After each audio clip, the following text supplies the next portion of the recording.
Chapter 689. There's an accountant in charge of the accounts, Long Fei Yi intoned. I'll leave all of this to you in the future. Han Yunqi grew suspicious and scooted closer to ask in a low voice. Long Fei Yi, are you planning to run away? He's so strange that Han Yunqi felt uneasy. She had a feeling that he'd disappear as soon as he finished everything. Long Fei Yi stroked her bangs and smiled dotingly. If I'm running away, I'll definitely take you with me. But not if I'm running for my life. Han Yunqi slapped his hands away. Long Fei Yi, just what are you planning? You've managed Pill Fiend Pharmacy so well that your lordship's businesses are all counting on you. Long Fei Yi teased. I'm not just talking about that. Han Yunqi paused before asking, do you have any plans for this trip to Celestial Mountain? Han Yunqi couldn't help but feel that Long Fei's actions were all for the sake of going up Celestial Mountain. He seemed to be in danger, so he had to prepare everything for her. A complicated look flickered past Long Fei Yi's eyes before he said, this trip will be dangerous. If I can't leave the mountain by mid-autumn, can you go down first and help me take over the South Central Region's Commander-in-Chief's estate to deal with the changes in the West? Because of Duanmu Yao? Han Yunqi grew anxious. Would Long Fei Yi make an enemy out of Kinzo because of Duanmu Yao? In her impression, he still respected Kinzo's master very much, even with Duanmu Yao's interference. Kinzo was Cloud Realm Continent's #1 expert with unparalleled martial arts skills. If her guesses were right, then they'd be in real danger. It has nothing to do with her. Song Qiuzi is the biggest problem, Long Fei Yi said. Actually, Song Qiuzi was only second in rank. The biggest problem was himself and his seal. If they could break the seal on Celestial Mountain this time, then capturing Song Qiuzi would be a cinch. In the Jianghu martial arts world, the level of one's martial arts was directly determined by the winner and the loser was in the wrong. It was not as complicated and changeable as the politics of the imperial court. As for Duanmu Yao, he had never taken her seriously. Moreover, he had no intention of letting her return to Sky Mountain. As long as Duanmu Yao didn't return to Celestial Mountain, there would be no conflict between him and his master. As long as he took control of Celestial Mountain, no one in Cloud Realm Continent's Wulin would dare make trouble for the South Central Region's Commander-in-Chief's estate. In the future, he could also gather the Wulin strength and take over the 2 assassin cities. He had always known that the power of the Jianghu was not to be underestimated. This time, Duanmu Yao had mobilized the power of the Jianghu to cause trouble for Ningcheng. This made him value the power of the Jianghu even more. This trip to Sky Mountain was of great importance and had far-reaching effects. It was the best time for him to go to Sky Mountain during the 3 months of war. If he didn't make a move now, heaven knows whether Duanmu Yao and Song Qiuzi would join forces with Junixia. Song Qiuzi had always wanted to borrow the power of the secular world to seize power on Celestial Mountain. Junixia and Duanmu Yao had long been in cahoots. If Junixia joined forces with Song Qiuzi, then things would be out of his control.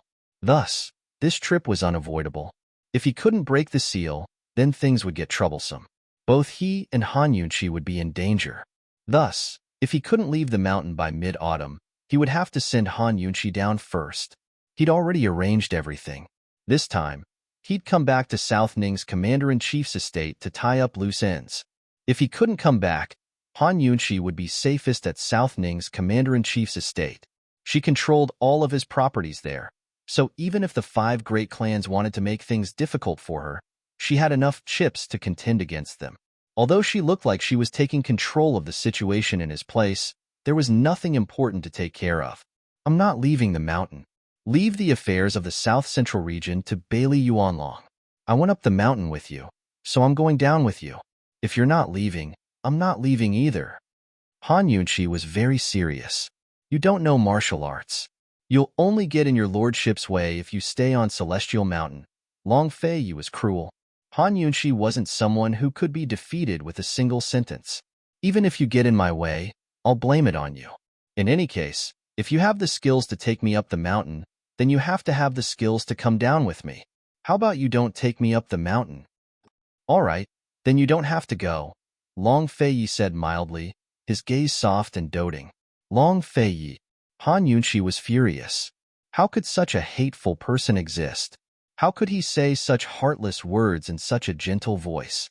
Long Fei Yi was as gentle as ever as he fed her soup. Han Yunqi huffed and drank it all in one gulp before continuing. All right, I won't go. I'll just wait for you in South Ning.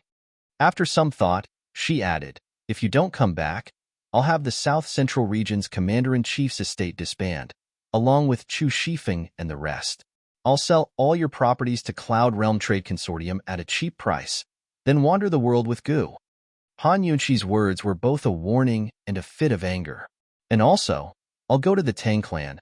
Take, Han Yunqi, my parents have already passed away. I want to take you to Celestial Mountain so Master can see you. Long Fei Ye's eyes were filled with tenderness. Han Yunqi abruptly shut her mouth. She didn't want to meet his eyes, but she couldn't help but sink into them. How could she refuse such tenderness? How could she say no to a reason like that? Moreover, she really didn't want to go. Moreover, she'd been looking forward to going with him to Celestial Mountain for a long, long time. Moreover, it was a dangerous trip. How could she not go with him? Han Yunqi stared at Long Fei Yi with a deep gaze without a word. Long Fei Yi smiled helplessly as he stroked her bangs again. After mid-autumn, the three countries' grain and medicine supplies will run out. By then, someone will need to take charge of the South Central Region's Commander-in-Chief's estate. In the end, Bailey Yuanlong is a military general, so he's not as smart as you. Your lordship may only leave the mountain a little later, not forever. So speaking, he pinched Han Yunqi's chin and forced her to look up at him. Han Yunqi, what nonsense are you thinking? You want to wander the world with Gu? Why didn't you say so earlier? Do you believe that your lordship won't break his dog legs right now? At this moment, Gu had just managed to avoid Mu Linger and was currently basking in the sun under his black robe. He suddenly shivered and poked his head out of the robe to look at the scorching sun in the sky with a confused expression. Han Yunqi looked at Long Fei Yi for a while before saying, you said it yourself that this trip will be dangerous. Long Fei Yi took advantage of the situation and said, that's why we won't be able to leave the mountain so soon. I don't care. I'm not leaving the mountain anyway. Han Yunqi was rarely so willful. Long Fei Yi suddenly frowned. He didn't say anything and just stared at Han Yunqi. It had to be said that his cold and stern gaze frightened all the servants around them. Each and every one of them was scared witless, afraid that they'd get into trouble if they weren't careful. However, Han Yunqi also frowned and stared back at him with a cold gaze. The two of them stared at each other like this for a long time. Finally, Han Yunqi stood up and turned to leave. Wait, Long Fei Yi called her back. There's no room for discussion. I can find someone to entrust with the South Central Region's Commander-in-Chief's estate. There's no need for me to come back and do it myself, Han Yunqi said cold. The person in her heart was none other than Gu Beiwei. Gu Beiwei had worked in Tianning's Imperial Physician Courtyard for many years and always maintained a virtuous personality. This was enough to prove that he wasn't just skilled in medicine. As long as they spent some time analyzing the current situation and telling him their plans, she believed that Gu Beiwei wouldn't disappoint them. She was about to leave when Long Fei Yi asked gently, Han Yunqi, do you still want to eat? Come here.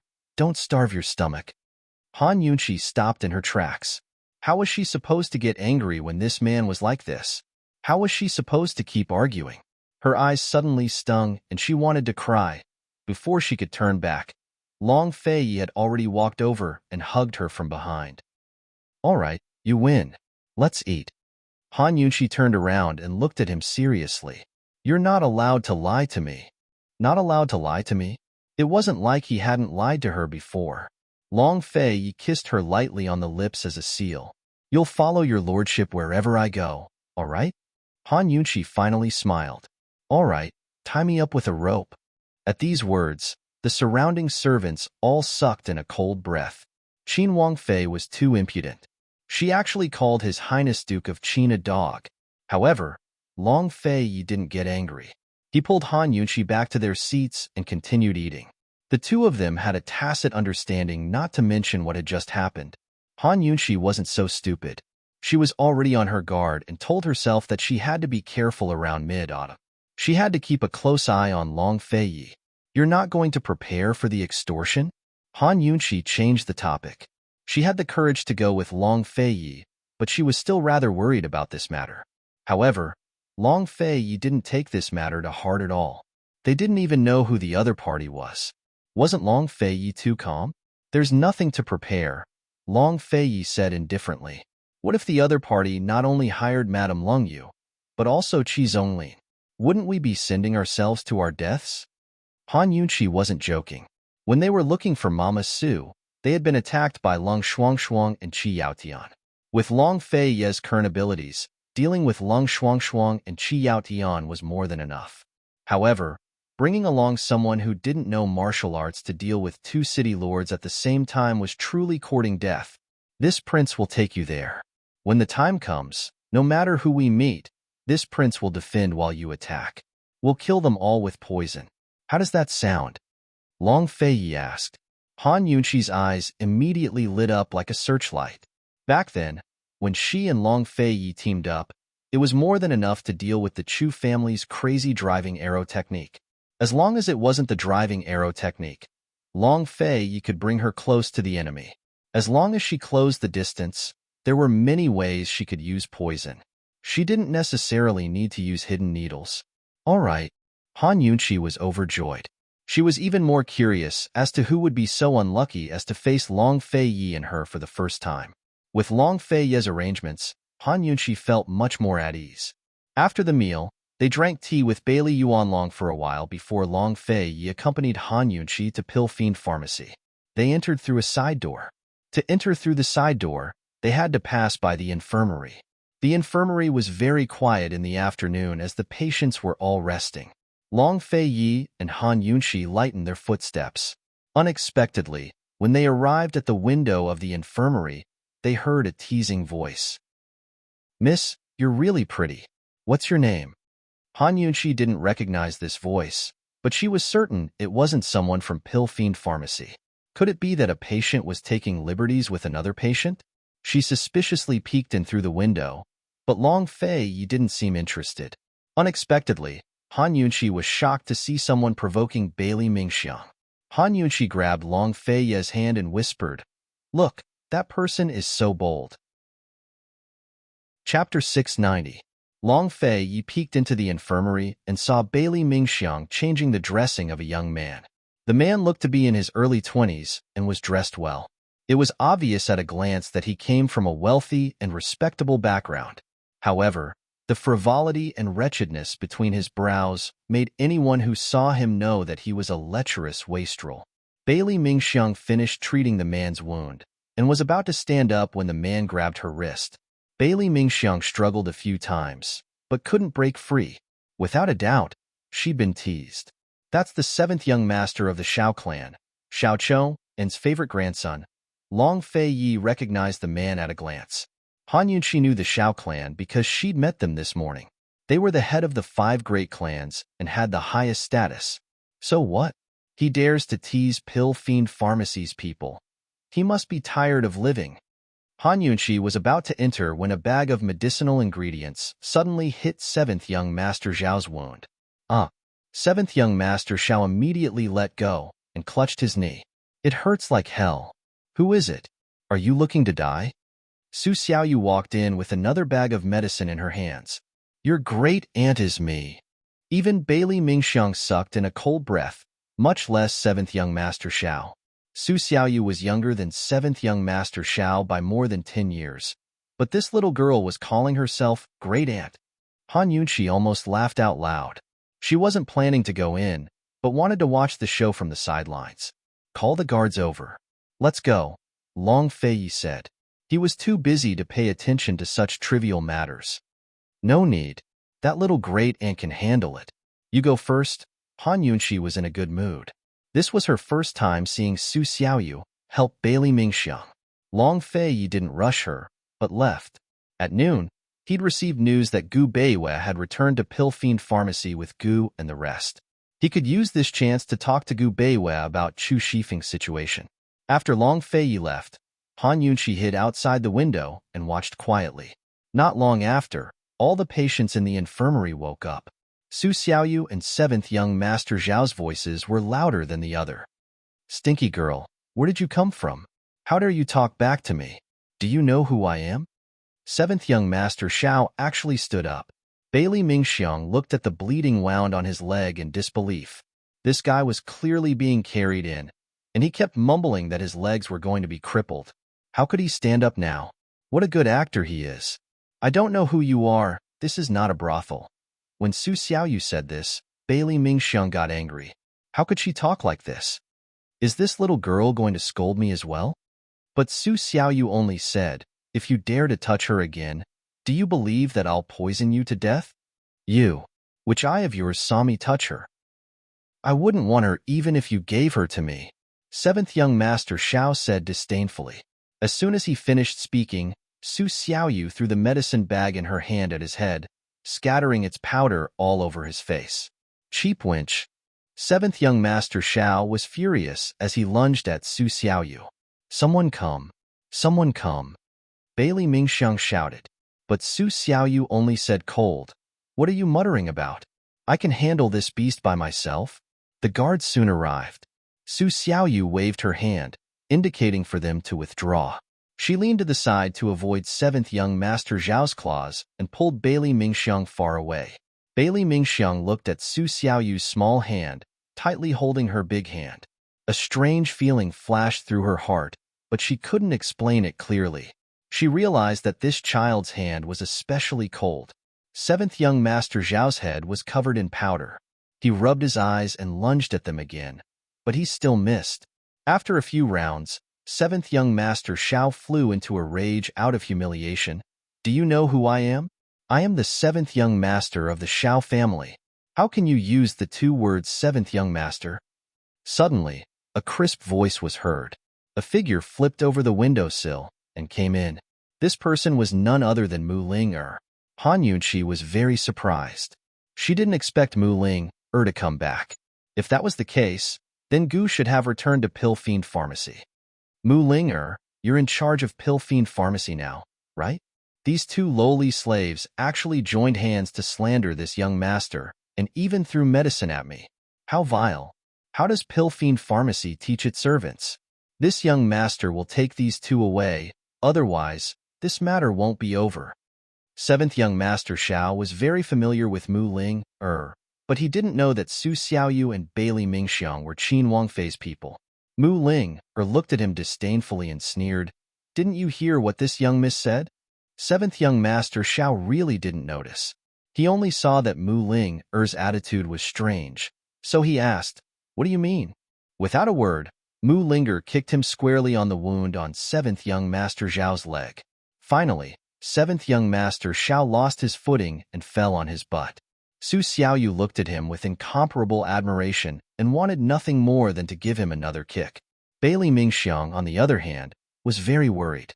This person was the young master of the Xiao family. Would they cause trouble for esteemed Wang Fei and His Highness Duke of Qin? Mu Ling-er looked down at him and coldly warned, this young miss already warned you 2 months ago. If this young miss hears you call yourself seventh young master again, you'll have to bear the consequences. Han Yunqi shook her head as she watched from outside the window. She thought, just how much does Mu Ling-er like Gu? She doesn't even allow others to call him seventh young master? Truly crazy. She originally thought that seventh young master Xiao would flip out, but who knew that he would actually shrink back? He looked resentfully at Mu Ling-er and said, I just forgot. I won't do it again. I won't do it again. Han Yunqi and Bailey Mingxiang were in disbelief. What was going on? Su Xiaoyu, on the other hand, worshipped Mu Ling-er even more. Humph, Mu Ling-er sneered, fine. Then how are you going to pay for hurting my people? Don't think that I don't know what's going on. Mu Ling-er was the seventh young master Zhao's nemesis. He actually didn't argue with her. He just waved his hand and said, fine, fine. Hurry up and find someone to treat my wound. I'll leave. Is that okay? Mu Ling-er didn't let Bailey Mingxiang and Su Xiaoyu go. Instead, she carried the seventh young master Xiao to a chair and dressed his wound herself. For the rest of the time, the infirmary was filled with cries and screams. In the end, the seventh young master Xiao didn't walk out. He was carried out on a stretcher. As soon as he left, Bailey Mingxiang hurriedly asked, Miss Ling-er, why are you? The Xiao clan's young master seems to be afraid of you. Because he has erectile dysfunction. I have to give him medicine every month. The seventh young master Xiao kept asking Mu Ling to keep it a secret, but Mu Ling casually said it out loud. The other patients in the room all looked at her. Bailey Mingxiang smiled. Thank you, Miss Ling Sister Ling you can actually cure erectile dysfunction. Please teach me. Su Xiaoyu was very excited. Mu Ling slapped her on the forehead. You are so young. Why do you know so much? Su Xiaoyu wanted to beg again, but Mu Ling dragged them to the side hall. Han Yunqi was confused, so she hurriedly ran after them. Mu Ling asked coldly, I was just gone for a while. How did the big bag of yellow lotus and the big bag of licorice disappear? How did you use them? This was the headquarters of Pill Fiend Pharmacy. It wasn't appropriate for outsiders to take care of the prescriptions. Mu Ling had been taking care of it herself. Before she left, she handed it over to Bailey Mingxiang and Su Xiaoyu. Han Yunqi frowned when she heard that. Yellow lotus was actually an expensive medicinal material. In modern times, people use the technology of planting under the forest to increase its survival rate and yield. Even so, it still took 5 to 6 years to harvest it. After harvesting it, it had to be carefully dried before it could be stored and used. In ancient times, there were wild herbs, but they were few in number. Pill Fiend Pharmacy had to carefully select the best of the best, so it wasn't easy to get them. As for licorice, it was mostly wild. Only the Wang clan in Medicine City had the technology to plant it. 9 out of 10 prescriptions required licorice. The amount of licorice used was so large that the wild ones were over-harvested and the artificial ones weren't enough. That was why it wasn't easy to get this medicine. How did they use up the 2 bags so quickly? Could it be that these 2 people stole the medicine? Han Yunqi rejected the idea. What's going on? Mu Ling suddenly asked angrily. Bailey Mingxiang and Su Xiaoyu lowered their heads and didn't say anything. You won't say? Mu Ling raised her eyebrows. It's all her fault.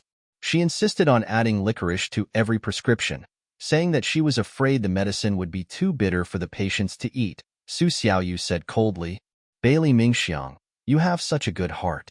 Why don't you become a bodhisattva? What are you doing by staying by esteemed Wang Fei's side? Bailey Mingxiang hurriedly explained, Miss Ling, the weather has changed over the past month and many children have fallen ill. The prescriptions for the medicine didn't add much licorice, and many of them were especially sour and bitter, so Bailey Mingxiang hesitated for a moment. I was the one who secretly added the licorice. I carefully read the prescriptions and knew that increasing the amount of licorice wouldn't have any effect. I'll pay for this loss. Hee, you don't even want to leave your name after doing such a good deed. Su Xiaoyu sneered. Bailey Mingxiang was angry this time. Miss Ling it was this girl who used Coptis chinensis. I must tell you this. If the people who came to get the medicine said something that made her unhappy, she added Coptis chinensis to the medicine. Although it didn't harm the patient's life, it was too immoral. If someone who knew medicine saw through it, our Pill Fiend Pharmacy's reputation would be ruined. Han Yunqi rolled her eyes several times when she heard this. What should she say? Bailey Mingxiang and Su Xiaoyu were truly a perfect match. How could they do such a thing? How could it be ruined? Adding Coptis chinensis is good for the patients, but it's also detoxification. I gave such expensive medicine to them for free, so they should be thanking me. Su Xiaoyu was still trying to quibble. Mu Ling was about to go crazy. She was silent for a long time before she finally said angrily, if it weren't for Han Yunqi's sake, this miss wouldn't have let you off. This miss will give you 10 days. If you can't get the licorice and Coptis chinensis by then, you just wait and see. Don't mention Han Yunqi. This miss won't even give face to Long Fei Yi. Mu Ling left angrily after she finished speaking. Su Xiaoyu muttered, His Highness Duke of Qin wouldn't care about such trivial matters. After she finished speaking, she ignored Bailey Mingxiang and turned to leave. Bailey Mingxiang looked at her back for a long time before he finally called out, Lass, thank you for just now. He didn't know if Su Xiaoyu heard him, but she continued walking without looking back. Han Yunqi didn't have time to pay attention to this matter. She was relieved to leave it to Mu Ling She was about to chase after Mu Ling when someone patted her shoulder from behind. Poison, lass, Shu? Chapter 691. Han Yunqi turned around and saw nothing but darkness. Gu was dressed in a large black robe with a hood and a mask covering his face, completely hiding himself. Long time no see. Are you safe and sound? Han Yunqi asked jokingly. When did you come back? I just arrived this morning. Gu said. I brought Gu Beiwe with me. When you go back, tell Mu Linger to ask Gu Beiwe if there's anything she doesn't understand about the pharmacopoeia. If Gu Beiwe doesn't understand, then write a letter to the king of medicine. Han Yunqi crossed her arms and leaned against the wall. And then? And then I'll go look for the fire and metal of 10,000 poisons. Gu was very serious. Then why don't you tell her yourself? Han Yunqi asked. That girl is too annoying. She can pester me for 3 days and 3 nights without sleep, constantly asking about this medicine. If I stay with her any longer, I'll definitely go crazy. Gu thought for a moment, then asked in a low voice, Poison lass, do you think that brat suspects something? Has the Mu family's matter been resolved? Han Yunqi changed the topic. Madame Lianxin had sacrificed herself to make a final effort for the Mu family. Now that Medical City had expelled Madame Lianxin and Head Elderling from the city, these two notorious people had become street rats that everyone wanted to beat up. They couldn't live anywhere. If Gu didn't give the Mu family some benefits, how could Madame Lianxin let the matter rest? I've talked to that girl. She'll become the head of the Mu family, and the Council of Elders will give the Mu family 2 pieces of land. Whether or not the Mu family can be saved will depend on that girl's sincerity. Gu said, then added, in any case, we've already talked to her about this matter on behalf of Long Fei Yi. It has nothing to do with me. A complicated look flitted through Han Yunqi's eyes. If she doesn't take it seriously, I'm afraid Madame Lianxin will come knocking on our door. That has nothing to do with me, Gu said again. Han Yunqi deliberately looked at him with disdain. If you don't like her, why did you provoke her? Gu also looked at Han Yunqi with disdain. I provoke you every day. Why don't you like me? Han Yunqi couldn't be bothered and turned to leave. Gu quickly stopped her and looked at her with even more disdain. I'm just joking. Why are you so serious? Do you have any clues about the fire and metal of 10,000 poisons? Han Yunqi asked seriously. Gu shook his head. He had actually been searching for a long time, but there was no progress. Metal was hard to find, let alone the metal of 10,000 poisons. As for fire, he was completely clueless. However, he was very determined. Even if there are no clues, we still have to look. I have an appointment with Long Fei Yi. Gu and Long Fei Yi had 2 appointments. The first was that Gu would help Long Fei Yi hide the matter about Mute Granny. Long Fei Yi would help Gu hide the secret of his undying body. The second was that Gu would help Long Fei Yi find a way to cure the perplexing butterfly illusion. Long Fei Yi would help Gu destroy Medical City. Of these 2 agreements, Han Yunqi only knew the second one. Long Fei Yi and Han Yunqi had a lot of things to do. They were very busy every day.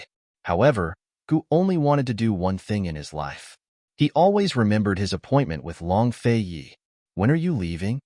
Han Yunqi knew that she couldn't make him stay. She could only secretly mourn for Mu Linger.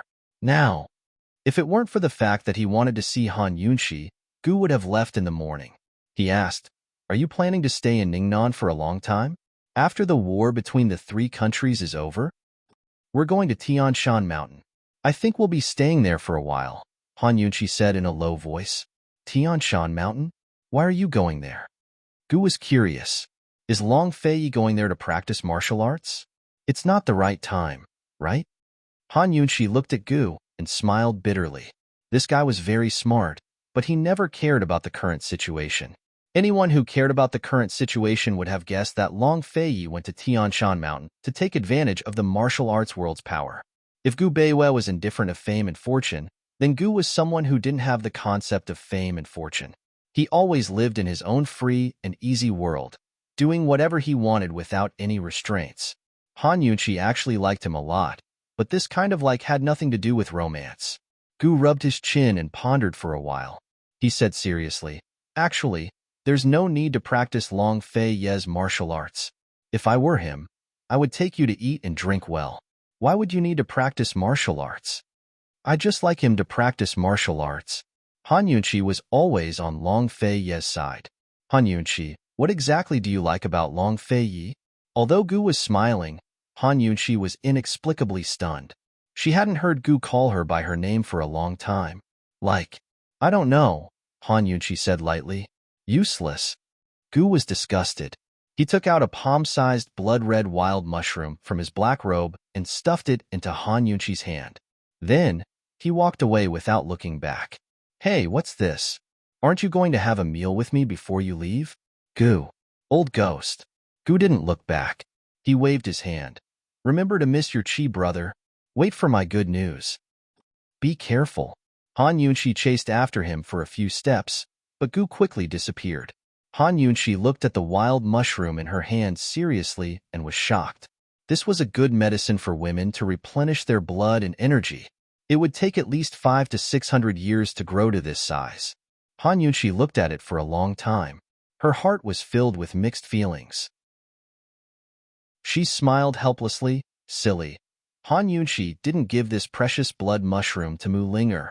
Instead, she told Su Xiaoyu to keep it in a secret room in the pharmacy. She went to the backyard.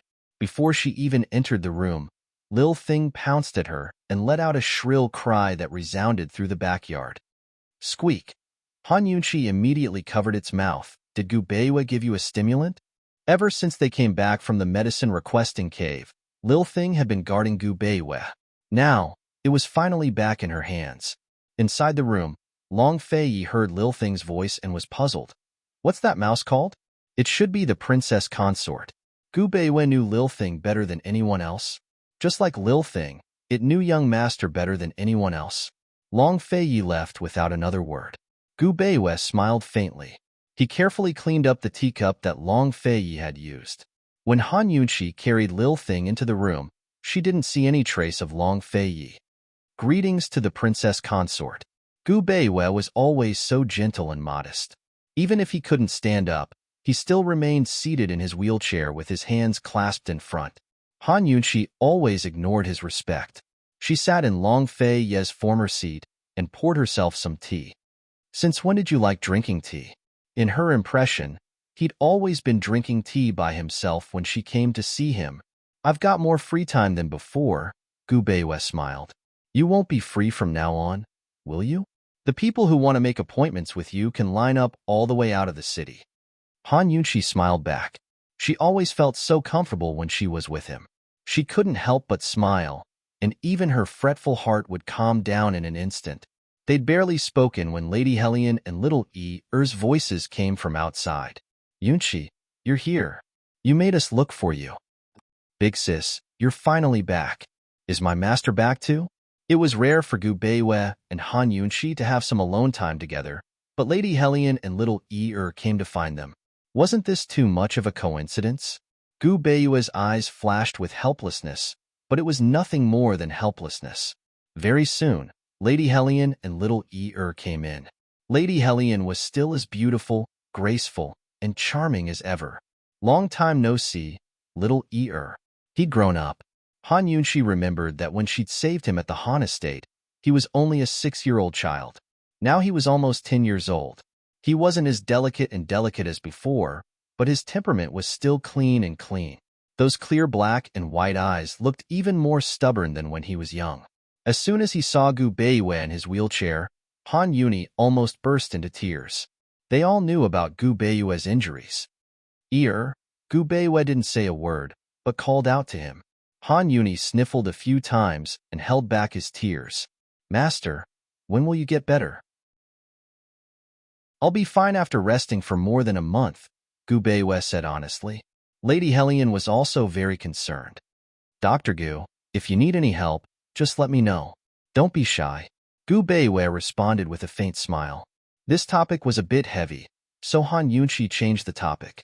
She smiled and said, when did you start calling him master? Dr. Gu officially accepted me as his disciple a long time ago. Big sis, I'm not going to medical school to take the exam. I'll focus on learning from master and go when I'm older. Little seemed to have matured a lot. You're sensible now. Come here, let Big Sis give you a hug. Han Yunqi was very happy. Unexpectedly, Han Yunqi stood rooted to the ground with an embarrassed expression and his ears were a little red.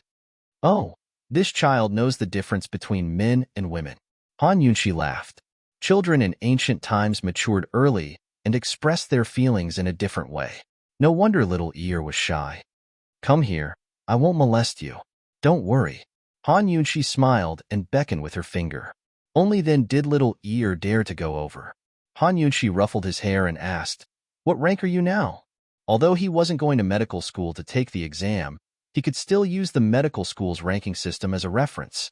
Han Yuni was about to happily answer when Gu Beiwei said, "A third-rank doctor's ability, including temperament and experience, can barely reach the level of a second-rank doctor. Little Ear, remember, medical skills are only a part of being a doctor, not everything." "Yes, this disciple will remember your teachings." Little Ear was very obedient. Dr. Gu will be staying in Pill Fiend Pharmacy from now on. You have to learn from him, understand? Not everyone has this opportunity. Han Yunchi said seriously. Little Ear hurriedly said, "Big sis, when I become a divine doctor, I'll also be Pill Fiend Pharmacy's resident doctor, okay? I'll go wherever you want me to go." "So you're learning medicine for me?" Han Yunchi didn't know whether to laugh or cry. Han Yuni was very serious. Of course, Big Sis saved Ear's life. When Ear grows up, I'll protect Big Sis.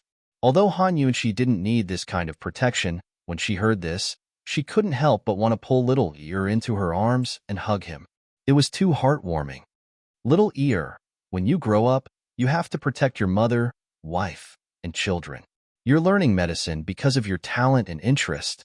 You have to learn to cure illnesses and save people. Do you understand? Han Yunchi instructed seriously. Little Ear hesitated for a long time before muttering, "Then can I protect Big Sis as well?" "Of course you can." Han Yunchi readily agreed. However, Mrs. Hulian's eyes didn't have their usual kindness, but were filled with complicated and worried.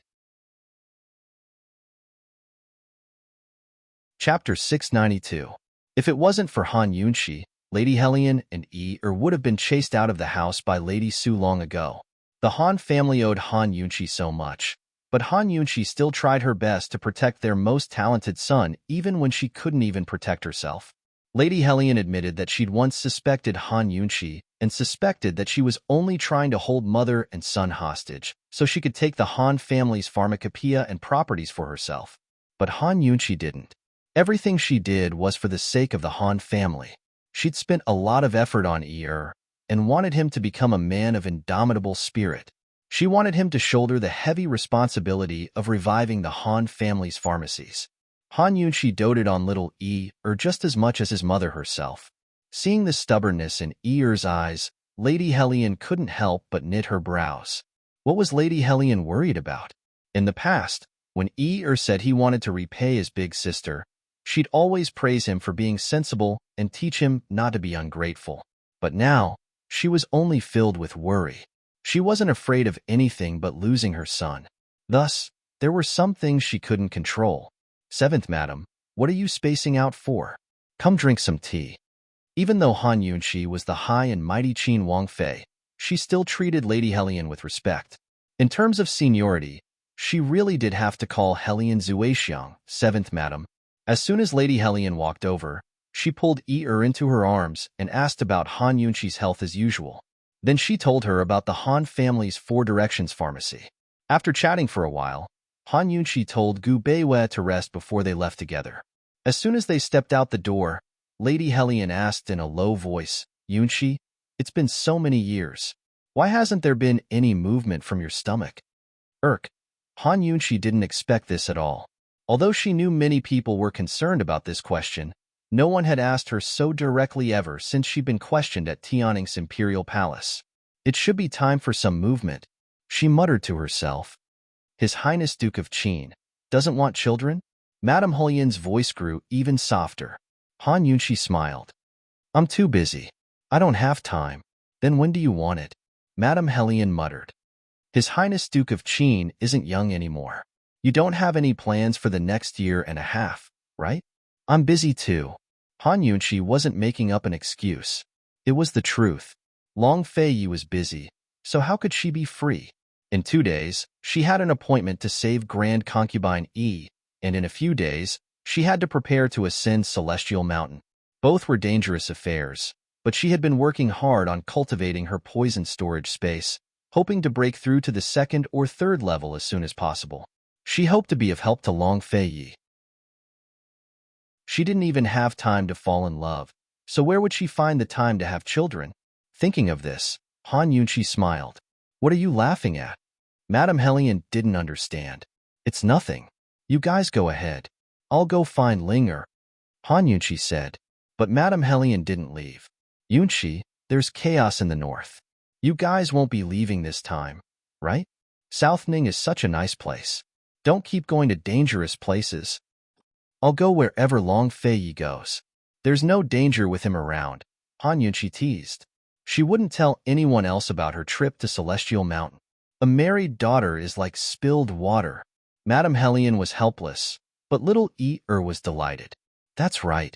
With His Highness Duke of Qin here, Big Sis won't be in any danger. Mother, don't worry. Yunqi, why don't you come to the Han estate for dinner tonight? Madame Hellion asked. No, I still have things to do tonight. Maybe another day. Han Yunqi tactfully declined. Madame Hellion didn't invite her again, but left with little Er. Mother, you go back first. I'll come back tonight. I have a lot of medical records to show Master, little Er said seriously. A complicated look flickered past Madame Hellion's eyes before she murmured, Er, why don't you stay at Pill Fiend Pharmacy tonight? Mother will come pick you up tomorrow. Little Er immediately shook his head. Big Sis Chinxiang isn't at home. I have to go back to keep you company. Silly child. Mother is going to the temple. I might stay there tonight. Be good and stay with Dr. Gu. Mother will come pick you up tomorrow morning, Madame Hellion said seriously. Mother, why are you staying at the temple? Little Er didn't understand. In the past, his mother had never stayed out at night. There's a Dharma assembly at the temple tonight. Madame Hellion stroked little Er's head with a smile. How can a child have so many questions? Hurry and go help out at the pharmacy. Little Er didn't think much of it and skipped towards the pharmacy. Once Master and Big Sis were back, he felt like the world had turned beautiful again. Madame Hellion exhaled and hurried out the door. Su Xiaoyu happened to pass by and glanced at the figure in a daze. She chased after her for a few steps before disappearing around a corner. Madame Hellion? What's the rush? Are you in a hurry to reincarnate? She muttered to herself. Su Xiaoyu also went to the pharmacy and saw Mu Ling, personally checking the herbs. Little Er was helping at the side. Han Yunqi wasn't there. In fact, Han Yunqi had gone back to find Gu Beiwei. She had said that Gu Beiwei wanted to rest to send Madame Hellion and little Er away. When she returned, Gu Beiwei was still brewing tea. Only her cup was left on the table. Obviously, he knew she would come again. Dr. Gu isn't a counselor, but a doctor. What a pity. Han Yunqi joked.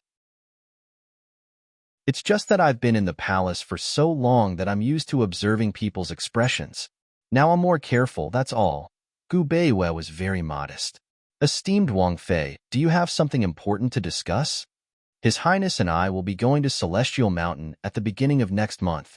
This trip will be quite dangerous. Han Yunqi was very direct. If she and Long Fei Yi could successfully descend the mountain on mid-autumn night, that would be the best. If they couldn't, Gu Beiwei was the person they trusted the most.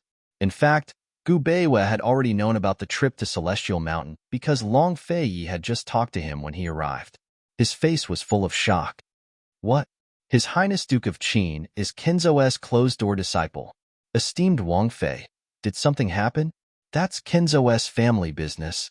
Han Yunqi was silent for a moment, then said seriously, Gu Beiwei, you should be well aware of the War of the Three Kingdoms. The situation at the Commander-in-Chief's manor. Han Yunqi analyzed the situation in detail, including the threat of Northern Li and the strength of the Bailey Navy.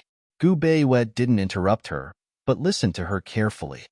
Esteemed Wang Fei, you've told this one so much. This one. If His Highness and I haven't descended the mountain by mid-autumn, I hope you can assist General Bailey at the Commander-in-Chief's manor. He's a military general, after all, and doesn't understand the ways of politics, Han Yunqi murmured. Gu Beiwei smiled helplessly. Esteemed Wang Fei, this one is only a doctor. A doctor treats the heart, the nation, and the world. I can treat anyone. Han Yunqi's face was serious, her eyes bright. Gu Beiwei, just treat it as me. Before Han Yunqi could finish her sentence, Gu Beiwei cut her off. He never wanted to hear Han Yunqi say that word to him. He didn't like it, nor did he have the right. Yunqi, do you know? Towards you, I can only follow your orders in this lifetime. A doctor treats the heart, the nation, and the world? Yunqi, I only hate that I couldn't treat myself. I couldn't recover my martial arts and protect you. I'm indebted to esteemed Wang Fei for thinking highly of me. If there's a need, this one will definitely do my best to cooperate with General Bailey. Gu Beiwei respectfully bowed with clasped hands. I believe in you. Han Yunqi trusted her own judgment and intuition. The two of them chatted idly until Mu Ling came to find them. You really should rest. I've disturbed you, Han Yunqi said. Gu Beiwei had already grown tired of Mu Ling and Gu Qisha's constant bickering on his way back, so he didn't keep Han Yunqi. Mu Ling was about to enter the room when Han Yunqi pushed her out. Where's Gu? Han Yunqi asked first. Mu Ling rolled her eyes at her. I should be the one asking you. He left. He shouldn't be back anytime soon. You don't have to wait. Han Yunqi spoke honestly. If you have time, go back to Medicine City and tidy up the Mu clan.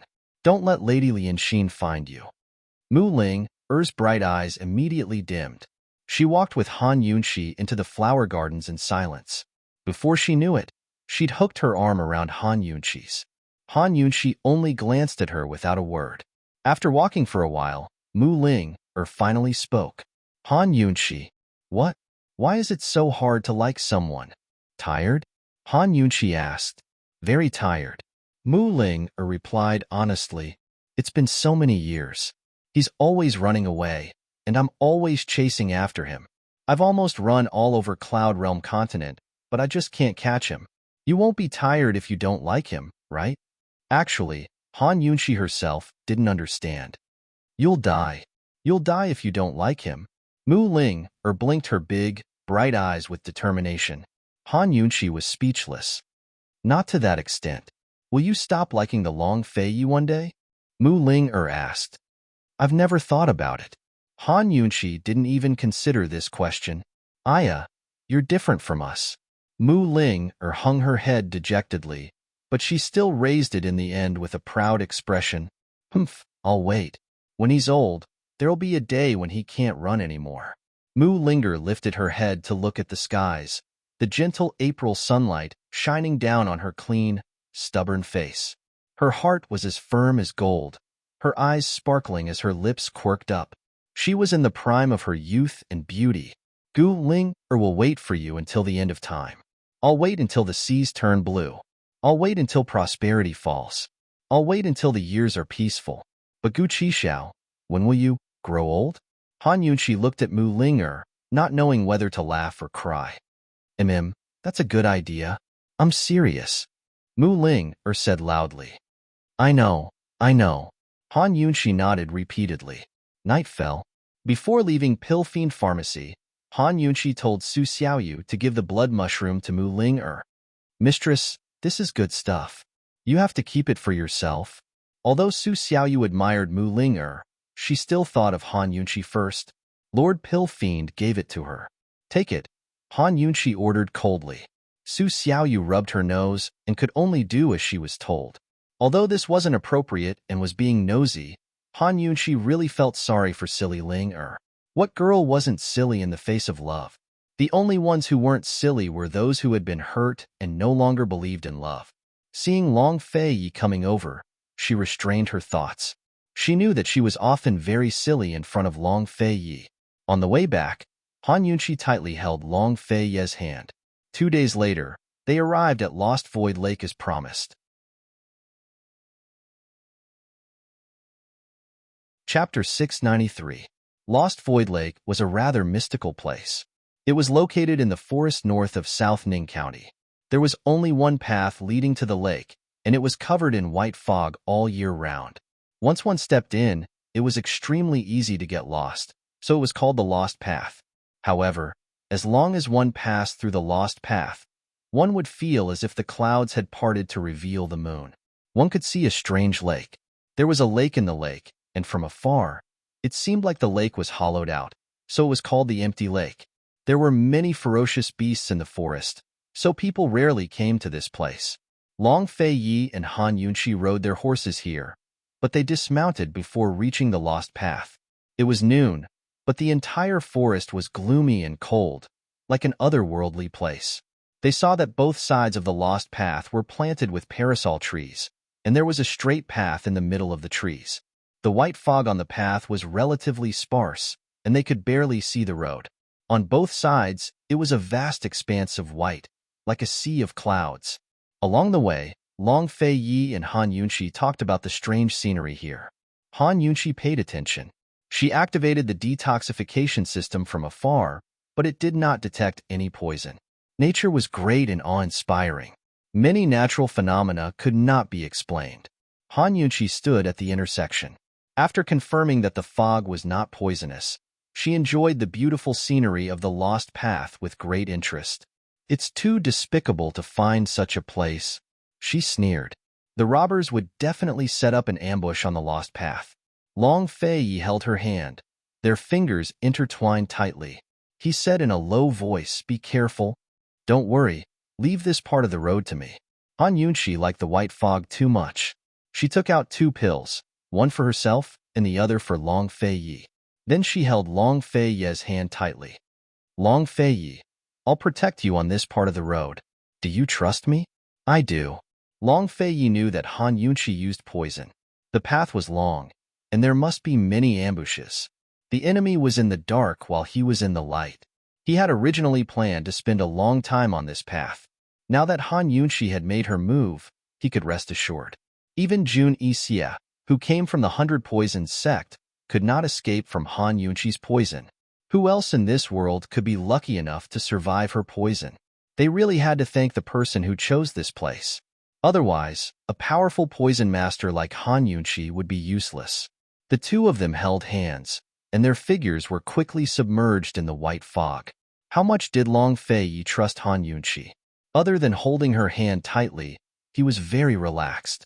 It was as if he was not here to negotiate, but to take a stroll. Han Yunqi was the same as him, relaxed and content. She had absolute confidence in her poison techniques, not because she was conceited, but because she was confident. At first, the surroundings were silent, but soon, waves of wails could be heard. There was no doubt that the ambushing assassins had been poisoned by Han Yunqi, and the poison was taking effect. "What poison?" Long Fei Yi asked. "The most common poison for abdominal pain." Han Yunqi smiled. "Not ruthless enough." Long Fei Yi gave an objective evaluation. "There is no antidote for this poison. It must be in continuous pain for 3 days and 3 nights before it can detoxify itself. Moreover, this kind of pain is not painful enough to kill people." Han Yunqi asked jokingly, "Why don't you give it a try?" "No need." Long Fei Yi was very serious, but he still gave an objective evaluation, living a life worse than death. Very good. In fact, he thought that once this woman's poison techniques were put to use, it would be a fatal blow. Han Yunqi saw Long Fei Yi's cold and solemn expression and couldn't help but laugh. Long Fei Yi's hand immediately tightened, but Han Yunqi continued to laugh. Long Fei Yi didn't say anything and pulled Han Yunqi into his embrace, pressing her face against his chest. Han Yunqi's face was almost squashed, and she couldn't laugh at all. Although the white fog was everywhere, they could still barely see the road ahead. Han Yunqi had dealt with the ambushing assassins, and Long Fei Yi was responsible for leading the way in a straight line. At this time, at the end of the path, by the empty lake, 2 women were standing side by side, one old and one young. One was dressed in white like a fairy, the other in black like a demon. They were both looking at the path with serious expressions. "Why is there no news at all?" The young woman was clearly anxious. "What's the rush? This madam has set up an inescapable net. Even if the old Kinzo came, he might not be able to walk out." The old woman in black said coldly, "You've made it clear. Only kill Han Yunqi. Don't hurt the Qin Emperor." The young woman said again, "Don't worry."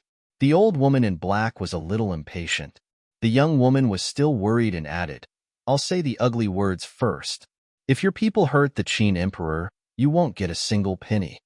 The old woman ignored her, and she continued, also, if you can't kill Han Yunshi, you won't get a single penny. Let's make a deal. The old woman snorted disdainfully.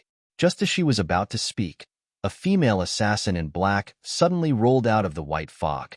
She rolled a few times before stopping and falling at the old woman's feet. She clutched her stomach, her face covered in cold sweat. She had risked her life to escape here and deliver the news. At this time, she didn't even have the strength to lie down, let alone stand. Madam, we've all been poisoned. What? The young woman was shocked. The old woman was also in disbelief. All poisoned? How is that possible? The newcomer was Long Fei Yi, one of the top experts in Cloud Realm Continent's martial arts world. Han Yunshi's poison skills couldn't be underestimated either, so the old woman naturally wouldn't be her love rival. She had hidden a total of 30 assassins in the maze, and all of them were elites.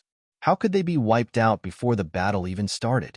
What kind of situation was this? Even if Han Yunshi had poisoned them, wouldn't she have had to wait until the assassin group showed up before she had the chance? Where did she get the ability to cripple the entire assassin group in such a short period of time? Sisters, they're still in the forest. Their stomachs feel like they're being cut by knives, and they can't move, the assassin reported truthfully. Could it be that Han Yunshi poisoned the fog? The old woman muttered to herself. She thought that if this woman wasn't eliminated, she would definitely cause endless trouble in the future. Her poison skills were almost on par with Bai Yanqing's. That damned slut, the young woman raged. Madam Lungyu, what do you think we should do? That's right. This old woman in black was none other than the city lord of the City of Daughters, and Bai Yanqing's subordinate, Madam Lungyu. She could be considered someone who had seen much of the world, so she remained calm. What's the rush? The reason the maze is called a maze isn't as simple as the white fog obscuring the vision. You mean? The young woman didn't understand. Madame Lungyu was the one who chose the location of the Lost Void Lake. The maze is protected by the art of divination. Even if there's no ambush, it won't be easy for them to walk out. Madame Lungyu sneered. They should be walking into the array by now. One had to know that the reason she was loyal to Bai Yanqing was because she had been trapped in the maze for 10 whole days. She had bitterly endured the cold and hunger, and when her life had been hanging by a thread, Bai Yanqing had saved her. She owed Bai Yanqing her life, and after learning that Bai Yanqing was the sect master of the 100 Poison sect, she had been loyal to him wholeheartedly ever since. Bai Yanqing had helped her a lot when she became the city lord of the City of Daughters. Bai Yanqing didn't know anything about divination, but he had his own tricks to get out of the maze. After that incident, Madame Lungyu hired a specialized Taoist priest to break the array of the maze and took over the Lost Void Lake. Therefore, she could easily set up an assassin group in the maze. Divination? The young woman murmured. She was finally relieved. Don't worry. Let them have some fun first. It won't be too late for me to make a move later. Madame Lungyu was already so old, but she was even more frivolous than the younger generation. All right, when the time comes, you'll personally kill Han Yunshi. Then, bring the Duke of Qin to me. The young woman sneered. At this moment, Han Yunshi had already sensed that something was wrong. She pulled Long Fei Yi back and stopped. Long Fei Yi, wait. We just passed by this place. Long Fei Yi didn't understand. The path is straight. There's only one path, and there are trees on both sides. If they walked into the forest on both sides, they might get lost. However, he had been very clear-headed the entire time, so he didn't get lost. There's definitely something wrong with this place, Han Yunshi whispered. Just now, about 20 steps to our right, there was a poison person. Her poison level was 3, and there were 2 poison people beside her. Their poison levels were 4 and 5 respectively. On our left, about 15 steps away, there were 2 poison people. One of them had poison levels of 6, and the other had poison levels of 8. Once the poison level reaches 3, they won't have the strength to move anymore. With Han Yunshi's explanation, Long Fei Yi understood. Han Yunshi had used the position of the objects as a reference to determine their location. In that case, they had indeed returned to the place they had just passed. The Chimanduanjia formation. Long Fei muttered to himself. There really is such a thing. Han Yunqi actually had her suspicions, but she didn't dare to believe it. She didn't know this thing. What should she do now? Long Fei, do you know? Someone will know. Where's the closest assassin to us? Long Fei whispered. Han Yunqi immediately knew what he wanted to do. Since the assassins could hide in the maze, they must know the knack of this place. Soon, Han Yunqi used the detoxification system to determine the position of the closest assassin to them. They followed the direction indicated by the detoxification system, but who knew that after walking about 10 steps, the detoxification system notified them that the assassin had moved. Han Yunqi stopped abruptly. He's gone. Impossible. That assassin's poison level is 8. He doesn't even have the strength to crawl. It's not that he moved. We're going in the wrong direction. In the Chimanduanjia formation, the position is constantly changing. Because the position was constantly changing, they couldn't see it, so they were always going in the wrong direction. Han Yunqi pondered over this principle and muttered, "So, as long as we can determine the position, we can get out? The positions of all the objects here change as we move. How can we be sure?" Long Fei's eyes flashed with worry. He pondered over how to deal with it. Before coming here, he had learned about this place, but he didn't know that there was an array hidden in the maze. Since there was an array hidden, it meant that this place was under someone's control. Seeing the dignified look in Long Fei's eyes, Han Yunqi gently stroked his brows. "Don't think about it. I said that I'll protect you on this journey. Just follow me without worry. You have a way?" Long Fei was very surprised. Han Yunqi had given him too many surprises, but based on her performance just now, she didn't understand the Chimanduanjia formation. This woman, what method did she have?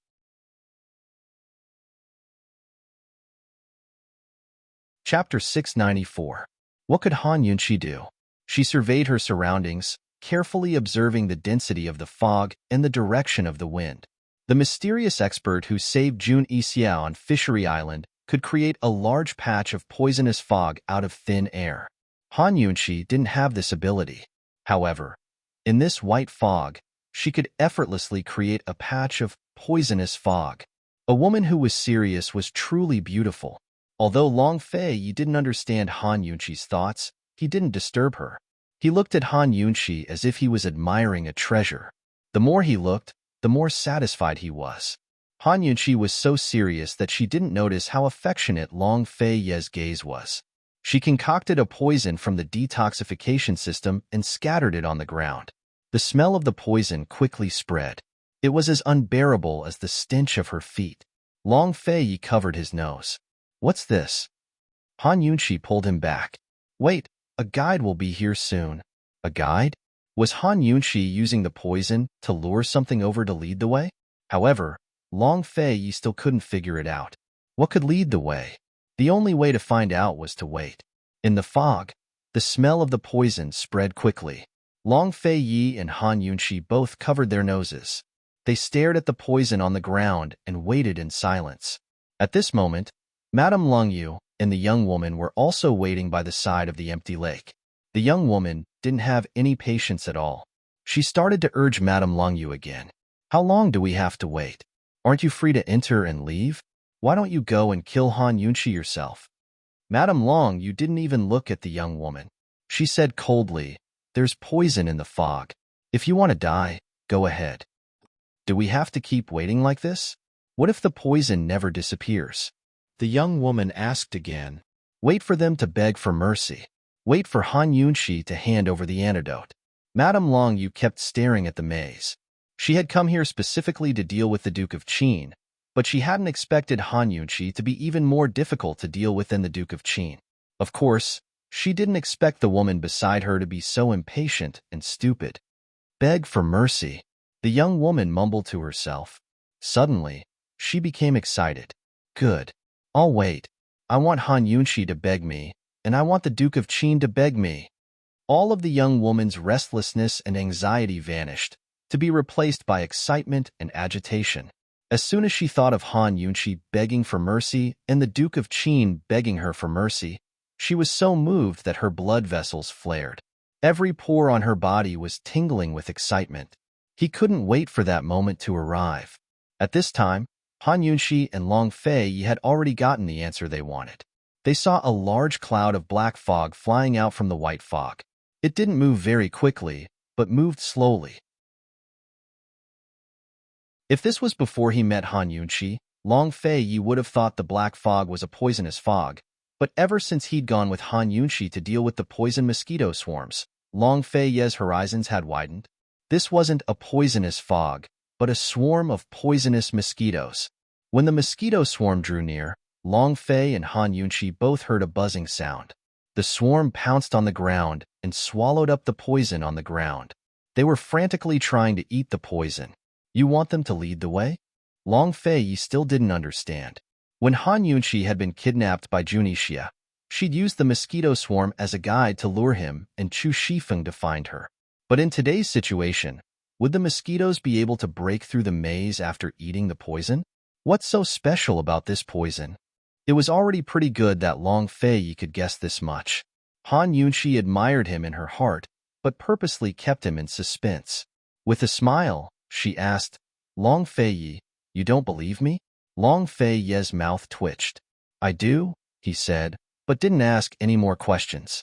Han Yunxi turned around and laughed. Between her and Long Fei, it was always Long Fei who took the lead. It was rare for her to show off her strength. Long Fei knew she was laughing, but pretended not to hear a thing. Suddenly, the poisonous mosquito swarm on the ground flew up and flew toward their left like sharp arrows. Long Fei, hurry, chase after them, Han Yunxi shouted. She'd added another type of poison to the poison that attracted the mosquitoes. Once ingested, they'd become unbearably thirsty. After eating this poison, the first thing the mosquitoes did was search for a water source. Although humans were primates, they couldn't compare to low-level animals in certain aspects. After the maze was an empty lake.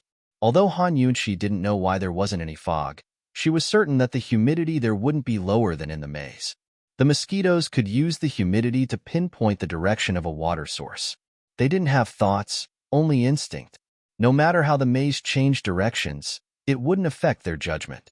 Sometimes, humans made mistakes because they were too smart. Long Fei wrapped an arm around Han Yunxi's waist and used his lightness techniques to chase after the mosquitoes. Seeing the mosquitoes enter the forest and deviate from the maze, Long Fei didn't hesitate to chase after them. Believe it or not, Han Yunxi, he always used his actions to show his trust. After entering the forest, a magical thing happened. The thick white fog in the forest suddenly became sparse. They chased after the mosquitoes, but they didn't know how it happened. But they returned to the maze's main path. The mosquitoes continued to fly forward along the maze. Not long after, it turned into a forest filled with white fog in front of them. They could only vaguely see a mass of black in front of them. If they continued chasing, the risk of getting lost was not small. Long Fei did not hesitate as he increased his speed.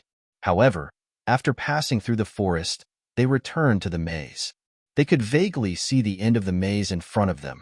It was a lush green area. Long Fei, we're out of the array. Han Yunxi was overjoyed. She explained the principle behind how the mosquitoes found a water source in one breath. Long Fei's final question was finally answered. He didn't praise her and directly rewarded her by placing a kiss on Han Yunxi's forehead. From now on, this prince will protect you. His lips pressed against Han Yunxi's ear. His voice was deep and magnetic. It was so sexy that it could explode. Okay. Han Yunxi's voice softened.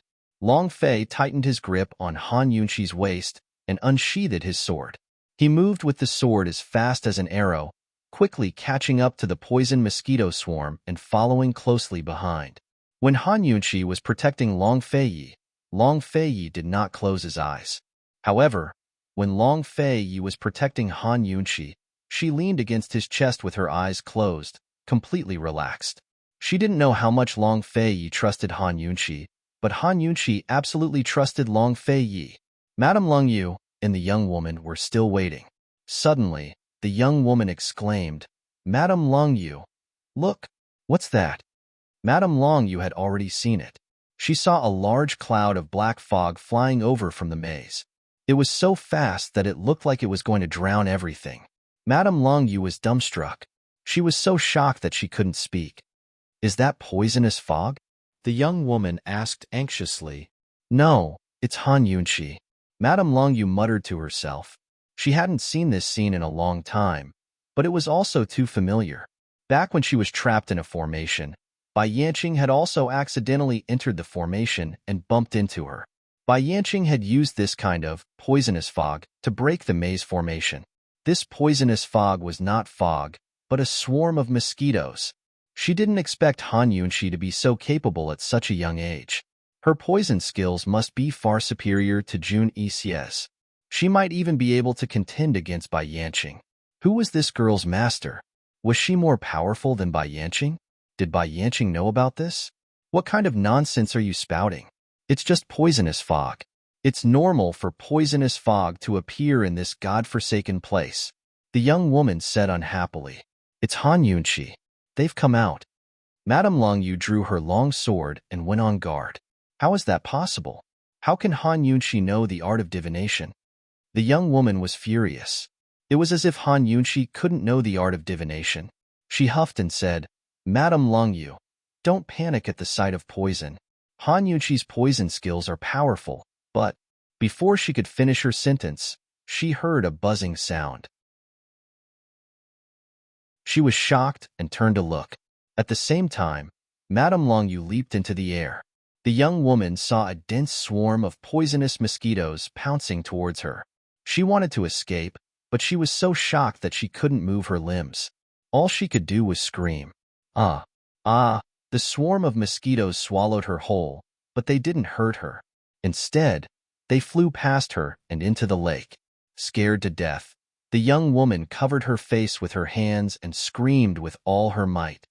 "Ah! Ah! What are you screaming for? Are you trying to summon your soul?" Her voice wasn't loud, just as weak as the other women's voices, but it had an aura that couldn't be ignored. The young woman's screams came to an abrupt halt as she realized she hadn't been attacked by the mosquitoes. She wasn't dead. She came to her senses and immediately lowered her hands, only to see Han Yunqi and Long Feiyi standing in front of her. To be more precise, it was Han Yunqi who stood in front of her, while Long Feiyi stood behind her. Han Yunqi's face was cold. "You were the one who kidnapped Grand Concubine Yi?" The young woman jumped in fright and subconsciously backed up a few steps, narrowly avoiding falling into the lake. Fortunately, she used her sword to prop herself up. Lady Longue suddenly flew over from the side and pulled the young woman aside, putting some distance between her and Long Feiyi and Han Yunqi. His actions were swift and decisive, and his speed was admirable. Only then did the young woman recover her senses. She lowered her voice and asked, "Long Feiyi, I told you to come alone. Why did you bring her with you?" Han Yunqi was very familiar with the feeling of being ignored. She looked at the young woman from head to toe, but her face was covered with a veil and her voice had been deliberately altered. She couldn't recognize her. The only thing she was certain of was that this woman knew them. The young woman ignored Han Yunqi, but Long Feiyi ignored her even more. He didn't even look at the young woman, but at Lady Longue. "Lady Longue, your lordship wants to discuss a business deal with you. How about it? Let's hear it." Lady Longue was very calm. "Kill this woman." Long Feiyi got straight to the point. The young woman grew alarmed. "Long Feiyi, don't you want to see your Mu Fei?"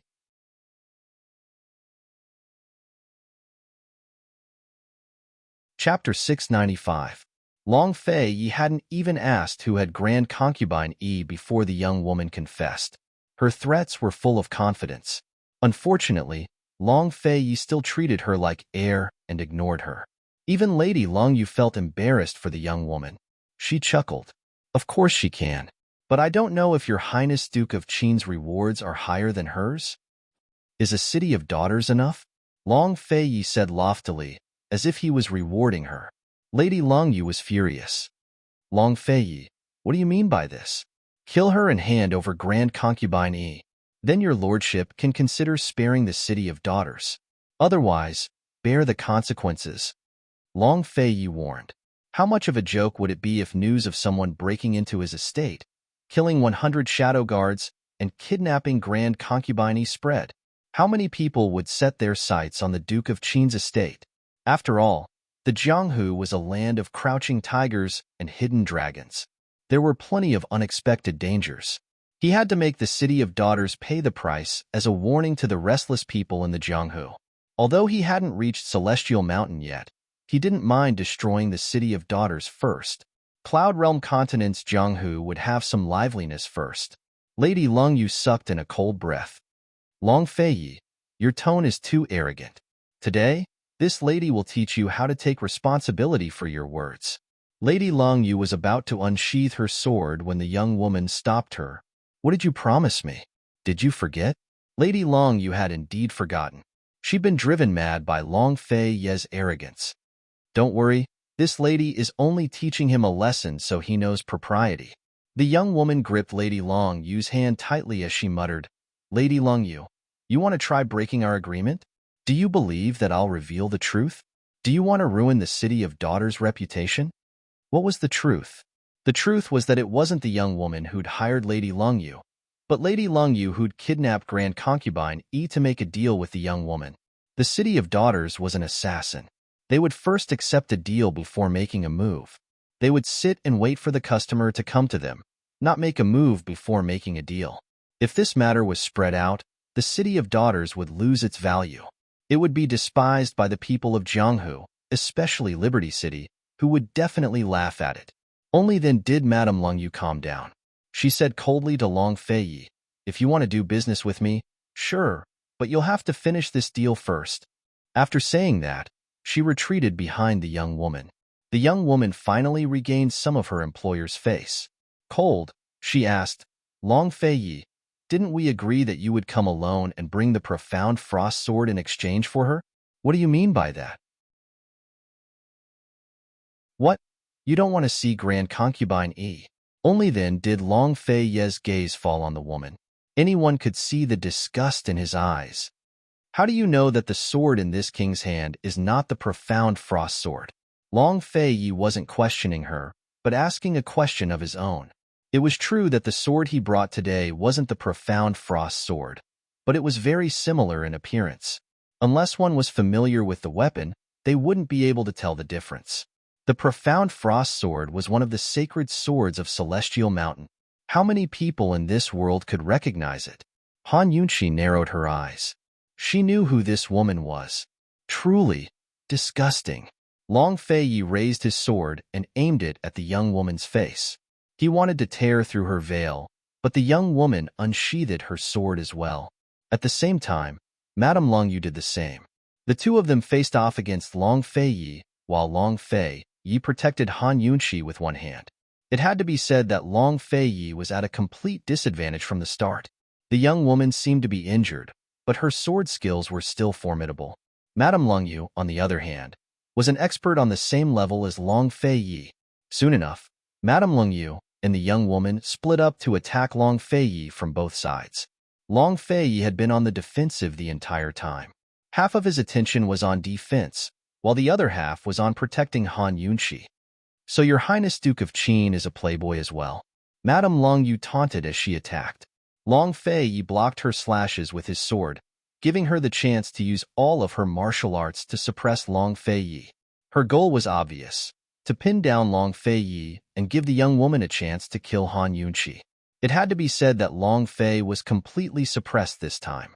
With one hand holding Han Yunqi and the other gripping his sword, he had no way to break free from Lady Long Yu's pressure. Besides Zhang Qiuzi, Madame Long Yu was his second martial arts rival. Seeing this, the young woman rejoiced. She had been waiting for this moment for a long time. Her sword swerved to the side to stab Han Yunqi. Although the young woman was excited, she was still on guard against Han Yunqi's sudden attack. After all, she'd already suffered a loss. She paid close attention to Han Yunqi's mouth, hands, and feet, ready to dodge the poison needles at any time. Actually, she could have dodged the last time as well, but she was caught off guard and lost her footing. Otherwise, she wouldn't have been seriously injured. As expected, Han Yunqi spat out a poison needle. With a wave of her hand, she shot out multiple more, all of which the young woman easily dodged. She laughed mockingly and said, Han Yunqi, with your little tricks, no one would even look at you if you went to juggle. Boring. Han Yunqi narrowed her eyes and didn't answer. Instead, she kept releasing poison needles, which the young woman dodged one by one. Suddenly, she knocked aside the incoming needles with a clang and stabbed her sword towards Han Yunqi's heart. At this critical moment, Long Fei Yi suddenly let go of his sword and turned around to carry Han Yunqi out of the way. No one expected Long Fei Yi to let go of his sword. Long Fei Yi and Han Yunqi dodged, but the young woman didn't stop her sword from stabbing forward. Neither did Madame Long Yu. Thus, the young woman's sword went for Madame Long Yu's, while Madame Long Yu's sword went for the young woman. Madame Long Yu had just used all of her strength. If she stopped now, she'd only hurt herself. Time was of the essence, so she could only do her best to change directions and keep going forward. The young woman was able to retract her sword, and she had indeed retracted it. But, at the same time, Madame Long Yu's sword pierced her abdomen. Everything happened in a split second. Get out of the way. Madame Long Yu didn't even have time to shout. Blood, like bright red vines, spread out from the young woman's waist. Her pure white dress bloomed like enchanting flower petals. The young woman touched her wound and was horrified. She stared blankly at Madame Long Yu, not knowing what to do. I didn't injure her vitals. She won't die. Although it had been an accident, Lady Long Yu was still familiar with her sword just then. As she spoke, she pulled the young woman behind her to protect her before dodging to the side to avoid Long Fei's whip. Madame Long Yu glanced at Long Fei Yi's sword on the ground and said coldly, "Despicable." It turned out that Long Fei Yi wanted to use a whip, not a sword. No wonder as a swordsman, he threw away his treasured sword so easily. The young woman regained her senses. There was a deep cut on her waist, and blood was flowing out non-stop. While Madame Long Yu was protecting her, she decisively tore her sleeve and wrapped it around her waist to stop the bleeding. Call the others out. They'll definitely be able to restrain Long Fei Yi, the young woman said in a low voice. She wouldn't be able to take this lying down if she didn't kill Han Yunqi. Back off to the side. I'd like to see just how capable Long Fei is today. Lady Long Yu was thoroughly enraged by Long Fei. She didn't believe that Long Fei Yi could be a match for her while protecting Han Yunqi. She wasn't the city lord of the City of Daughters for nothing. Earlier, Long Fei Yi had merely taken advantage of a loophole. The young woman knew that she would become a burden to Madame Long Yu in her current situation. A complicated look flashed across her eyes as she said in a low voice, "Don't kill him. Just make sure he can't control Han Yunqi." She knew that if Madame Long Yu became serious, she would hurt Long Fei Yi. If Long Fei Yi gave up on Han Yunqi, he would be a match for Madame Long Yu. If he didn't, he would only be injured. Seeing how Long Fei Yi was so protective of Han Yunqi, she was already filled with resentment. So what if he got hurt? The young woman decisively retreated to the side. Madame Long Yu used her ultimate move. She separated a sword from the sword in her hand. One sword became two swords. She held two swords in each hand and faced Long Fei Yi and Han Yunqi. Dual sword combination. I finally witnessed it, Long Fei Yi said. The dual sword combination could only be achieved by two people, but Madame Long Yu could do it with two hands. This was her own creation. Long Fei Yi had heard about it a few times from Master Kinzo. Even Master Kinzo admired it. Han Yunqi was puzzled. She kept staring at Madame Long Yu's two swords. She wondered how the two swords fit together without falling off. There was nothing wrong with the blades. There should be a mechanism in the hilt, right? What's going on? Long Fei Yi and Madame Long Yu had already started fighting. Han Yunqi leaned against Long Fei Yi's chest as if she was detached from the world. She focused on the mystery of the dual sword combination. You haven't even tasted it. How can you call this experience? Madame Long Yu laughed and attacked with both swords. Long Fei Yi immediately retreated and swung his whip at Madame Long Yu's sword. Madame Long Yu threw her sword away to avoid his whip. The sword flipped in the air and hit a nearby tree trunk. She used the momentum to fly towards Long Fei Yi and Han Yunqi's backs. At the same time, Madame Long Yu did not stop attacking with her other sword. Long Fei was pincered. He dodged to the side and was about to swing his whip when Madame Longyu appeared in front of him. Then something miraculous happened. As soon as Lady Longyu reached him, her other sword moved through the air to chase after Long Fei's back. After a few rounds, Madame Longyu gradually gained the upper hand. Long Fei whispered, "Han Yunqi, use poison." They had agreed to work together. He would protect her as she approached the enemy, and she would use poison without worry. It was time for them to work together. He alone was more than enough to deal with Madame Longyu. However, he might not be able to protect Han Yunqi. There were many assassins lurking around. He could not compete with Madame Longyu. Long Fei's judgment could not be wrong. However, Han Yunqi said, "It's still early. I have a way to break her dual sword combination." As she spoke, she took out a palm-sized magnet from her medical bag.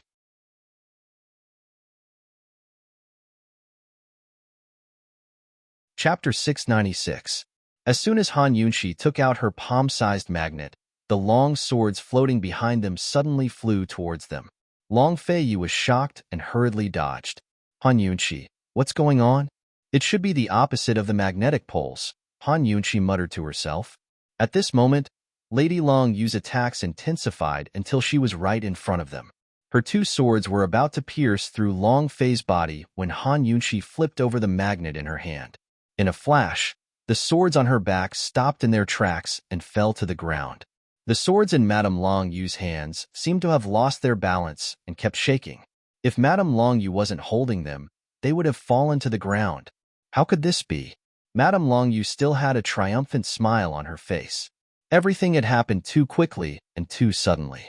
She couldn't react in time. Her expression was stiff and ugly. She wouldn't use her dual swords when facing the iron swords. Other than that, no one had ever broken her dual swords since they were created. However, Long Fei hadn't done anything yet. How could he break her dual swords? Han Yunqi was overjoyed. She knew that she had made the right bet again. In ancient times, there was no such thing as a magnet, only a natural magnet. The natural magnet in Han Yunqi's hand was actually a type of Chinese medicine. It could calm the nerves, calm the liver, improve the yang energy, improve the hearing, improve the eyesight, and regulate breathing. It could also be considered as an antidote for poison. Another use of this object was to extract needles to save people. There were a few times when a secret guard had been poisoned while carrying out a mission. She didn't need to operate on them, and just placed this magnet on the wound to slowly extract the poison from the needles. Han Yunqi had been pondering over Madame Longyu's dual swords. She knew that some treasured swords had spirituality and could communicate with their masters. They could sense their master's hostility and murderous aura. However, no matter how much spirituality a treasured sword had, it was still an unintentional object. It couldn't be so cooperative with its master. Another situation was when the swordsman had extremely profound internal energy. The swordsman's aura could affect the surrounding airflow and use qi to control the sword. Although Han Yunqi didn't know martial arts, she was in the center of the fight. Other than the sword aura, she didn't feel the strong changes in the air around her. She firmly believed that Madame Longyu's inner strength hadn't reached that level yet. Even if Madame Longyu managed to do so, it would only be temporary. Madame Longyu had already used a few moves. The mystery behind the fusion of the two swords lay in the twin harmonious swords themselves. Therefore, she guessed that it was magnetism. These two swords were very likely to have two levels of yin and yang, so they could attract each other. That was why the sword behind them kept chasing after the sword in Lady Longyu's hand. Han Yunqi didn't care what material the double-armed sword was made of or how it was made. She was only concerned about whether the magnet in her hand could destroy the stable magnetic field between the two swords. Although this thing wasn't a magnet and didn't have a strong magnetic force, it still had a certain magnetism. Reality proved that Han Yunqi's guess was right. The magnet in her hand was the bane of the twin harmonious swords. Long Fei, Madame Longyu's sword is useless now, Han Yunqi said with certainty. Let's go back. This prince will reward you properly. Long Fei didn't give Madame Longyu a chance to think. He raised his whip and swung it at her. Madame Longyu was caught off guard and the whip hit her wrist. Her wrist was immediately lacerated. She was in so much pain that she almost lost her grip. Fortunately, she reacted in time and immediately retreated to the side. One sword had already fallen to the ground. If another one fell, she would lose all her face. Swish! Another whip followed. Madame Longyu hurriedly dodged. After that, Long Fei Ye's whip didn't stop. It was like a hot knife cutting through butter. Madame Longyu was suppressed to the point where she couldn't retaliate. She could only keep dodging. As she dodged, she tried to summon the sword from the ground. Unfortunately, she kept failing. The attraction between the two swords seemed to have been broken.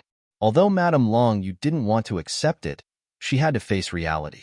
She and Long Fei were evenly matched, but she had always relied on Long Fei to protect Han Yunqi. That was why she had the upper hand. But now that she'd lost the advantage of the two swords and had been suppressed by Long Fei, she knew that it would be difficult for her to make a comeback. Finally, she whistled without hesitation and summoned all of the assassins lying in ambush around the lake. In a flash, dozens of female assassins flew out from all directions. They were all top experts in the City of Daughters, and Han Yunqi recognized Lung Shuang at a glance. Actually, Han Yunqi didn't recognize Long Shuang's face, but her revealing clothes. After all, very few women in Cloud Realm continent would dress like this. Lung Shuang stared at Long Fei and Han Yunqi with a complicated look in her eyes. She wanted to say something, but didn't dare in front of her mother. Even with so many assassins surrounding them, Long Fei's whip didn't stop lashing out at Madame Longyu. If Madame Longyu wasn't careful, she'd be whipped again. Soon enough, the surrounding assassins attacked from all sides.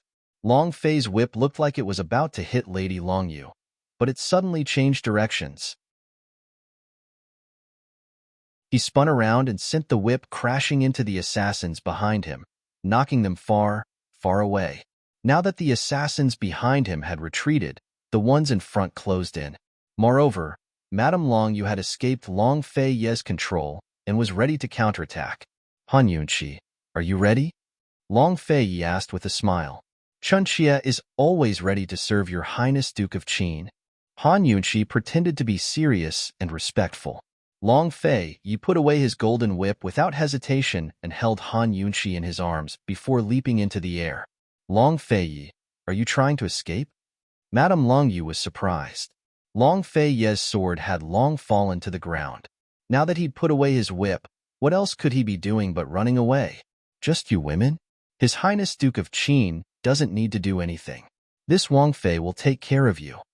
Han Yunqi shouted back.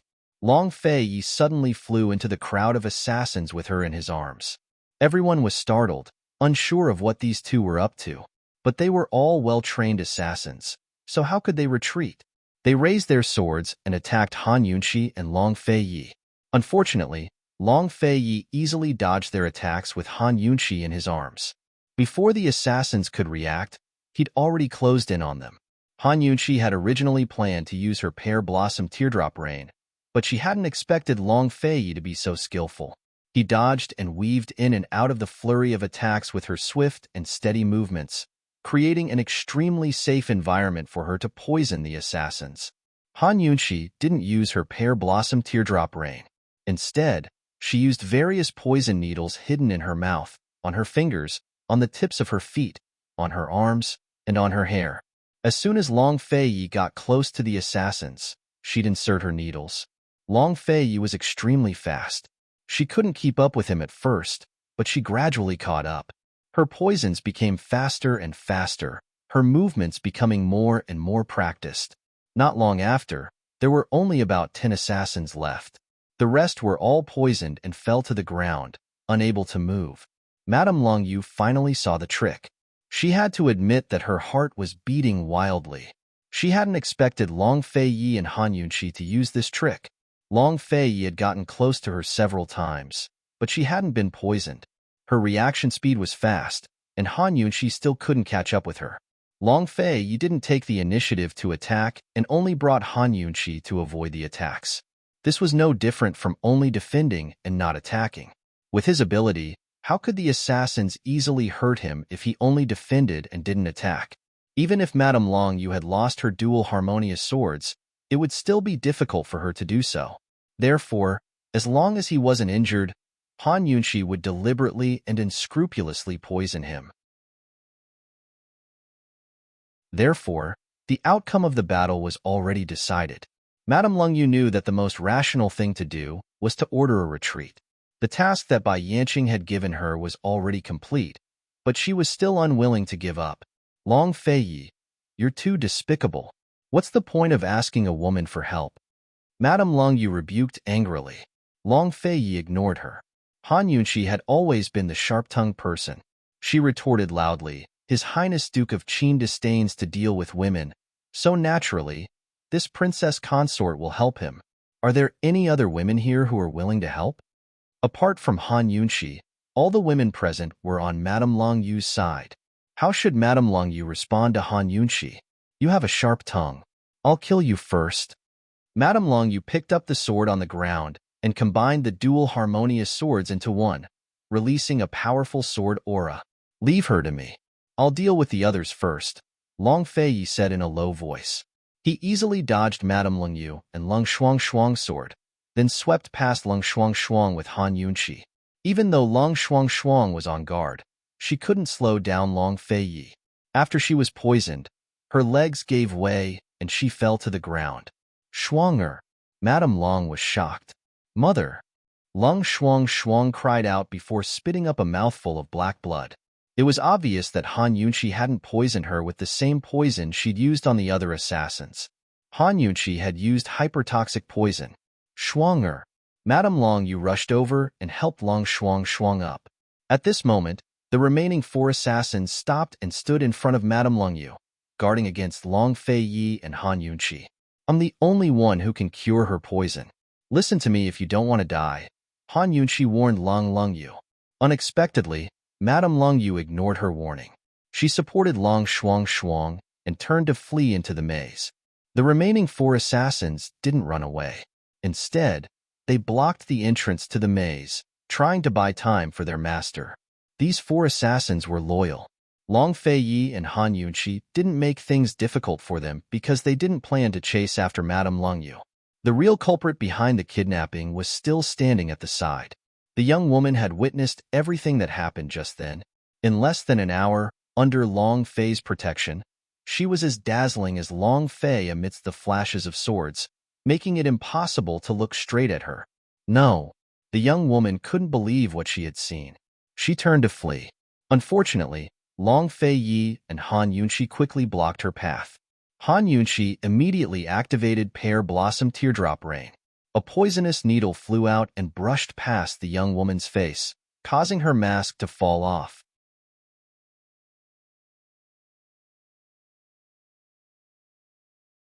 Chapter 697. The needle knocked off the young woman's veil, revealing her to be none other than Duanmu Yao. Actually, Long Feiyi and Han Yunshi didn't need to look to know who she was.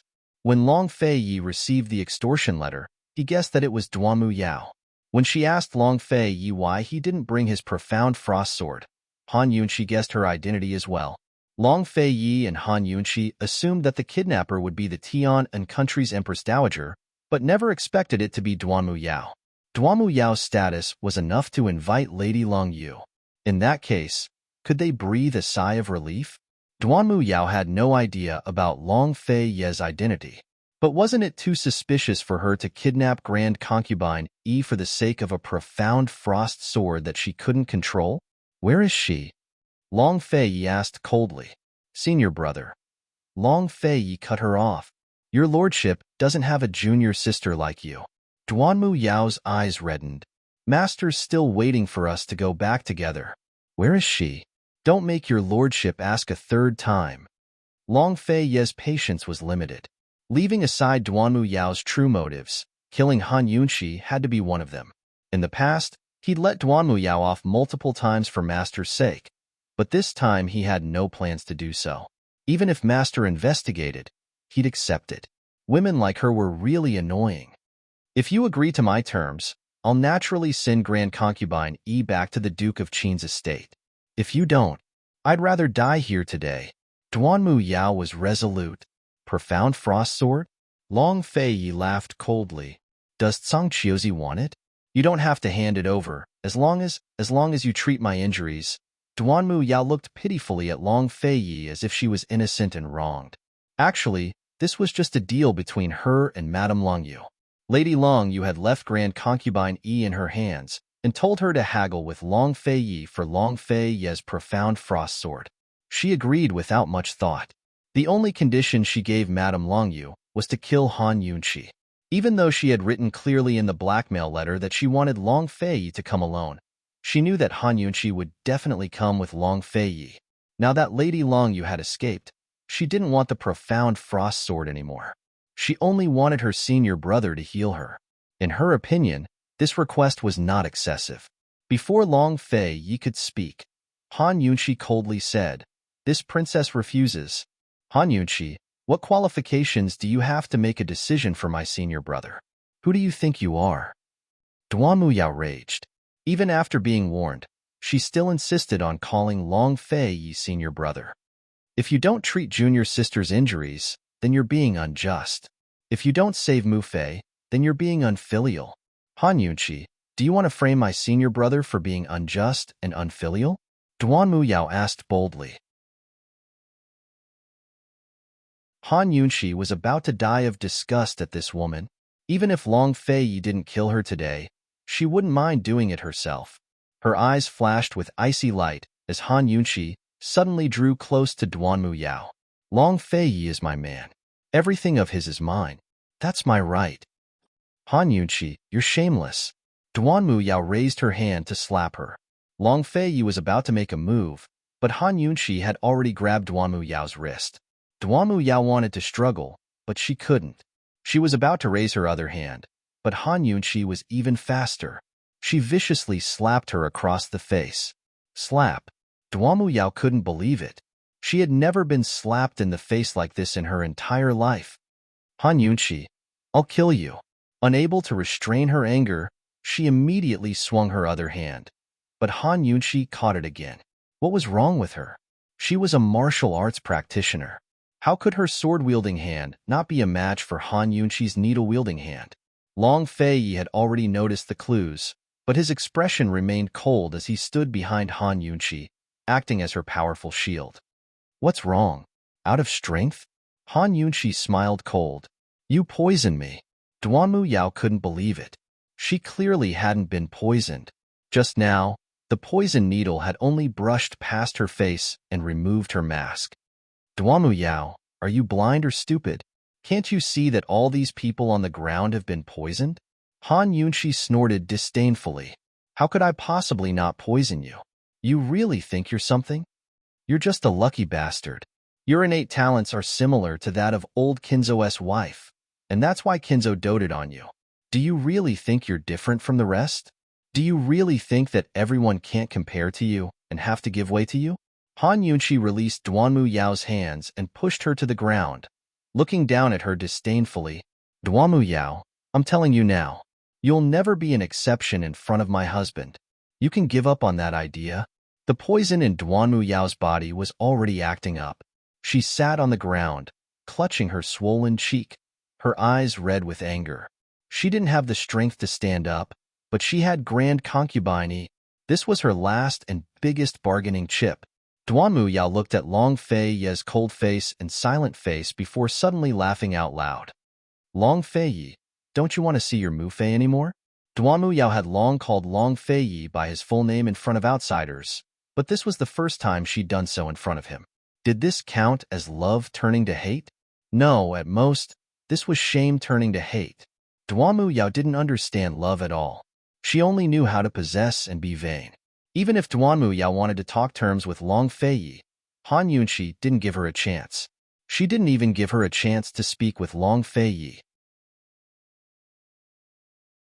Before Long Feiyi could reply, Han Yunqi asked coldly, Duanmu Yao, besides feeling weak all over, don't you feel that your face is itchy as well?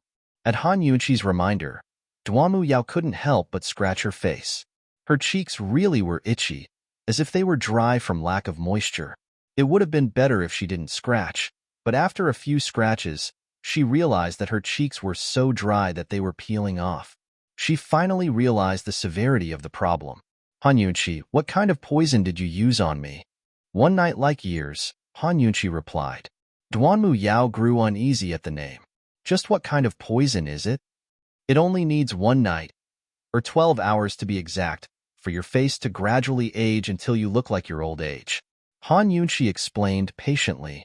Right now, your face is already drying out. Once it dries out, you'll develop age spots and wrinkles. Once your face is old enough, you'll regain your strength. No, I don't want to. Duanmu Yao seemed to have lost her mind. Besides Long Feiyi, the only thing she cared about in this life was her face. She had impeccable features, flawless skin, and an otherworldly air about her. She was the most beautiful woman in Cloud Realm continent, as beautiful as a celestial mountain. How could she endure the spots and wrinkles? How could she face the fact that she'd aged overnight? I don't want to. Han Yunqi, where's the antidote?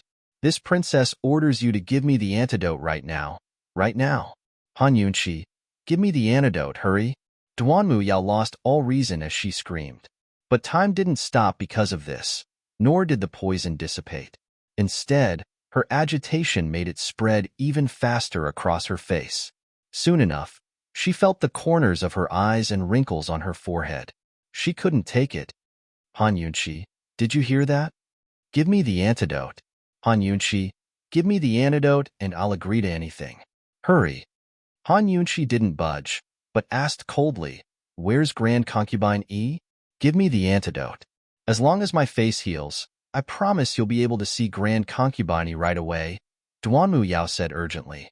This Wang Fei can slowly discuss the issue of giving her the antidote or the person first. But this Wang Fei has to remind you out of the kindness of my heart that one night like years is an irreversible poison. What do you mean? Duanmu Yao grew uneasy. Irreversible means that the antidote can only prevent your face from aging further, but not restore you to your original appearance. Han Yunqi smiled slightly, looking completely harmless. Duanmu Yao, on the other hand, broke down. Han Yunqi, you slut. I'm going to kill you. Duanmu Yao had already unsheathed her sword, but she couldn't swing it. Han Yunqi backed away with her arms crossed over her chest, looking down disdainfully at her. Fine. When you recover your strength, we'll duel again. I'll wait. Duanmu Yao was so angry that she almost spat up blood. She could even taste blood in her throat. Wait. To her, wait was the same as age. Did she have any other choice? She didn't. She shouted, someone come. Very soon, the two servant girls hidden in the forest carried Grand Concubine Yi out. She was still unconscious and unlucky. Long Feiyi examined her and confirmed that she was only unconscious, but not seriously injured. Han Yunqi, where's the antidote? Duanmu Yao was burning with impatience. Antidote? Han Yunqi creased her brows as she pretended to think. The antidote, did I bring it with me? Duanmu Yao was about to cry as she raged. Han Yunqi, you can't be like this. Then tell me, what should I do? Han Yunqi asked back seriously. Are you going to go back on your word? Give me the antidote, right now? Duanmu Yao was about to lose her mind. Han Yunqi crouched down to admire Duanmu Yao's wrinkled forehead and blotchy cheeks. Duanmu Yao, calm down a bit. Let's talk things out. The more agitated you get, the faster the poison will take effect. If this keeps up, you'll probably grow old in less than a night. Duanmu Yao touched her face and really started to cry. Han Yunqi, I'm begging you.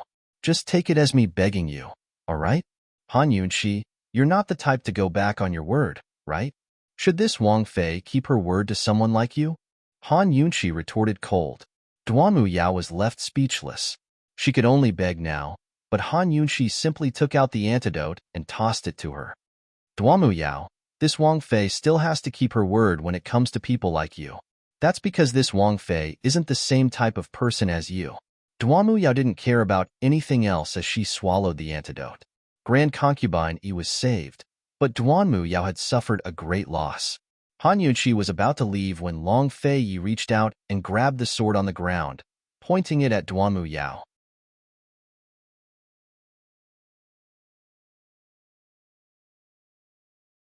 Chapter 698. Long Feiyi's sword was pointed at Duanmu Yao.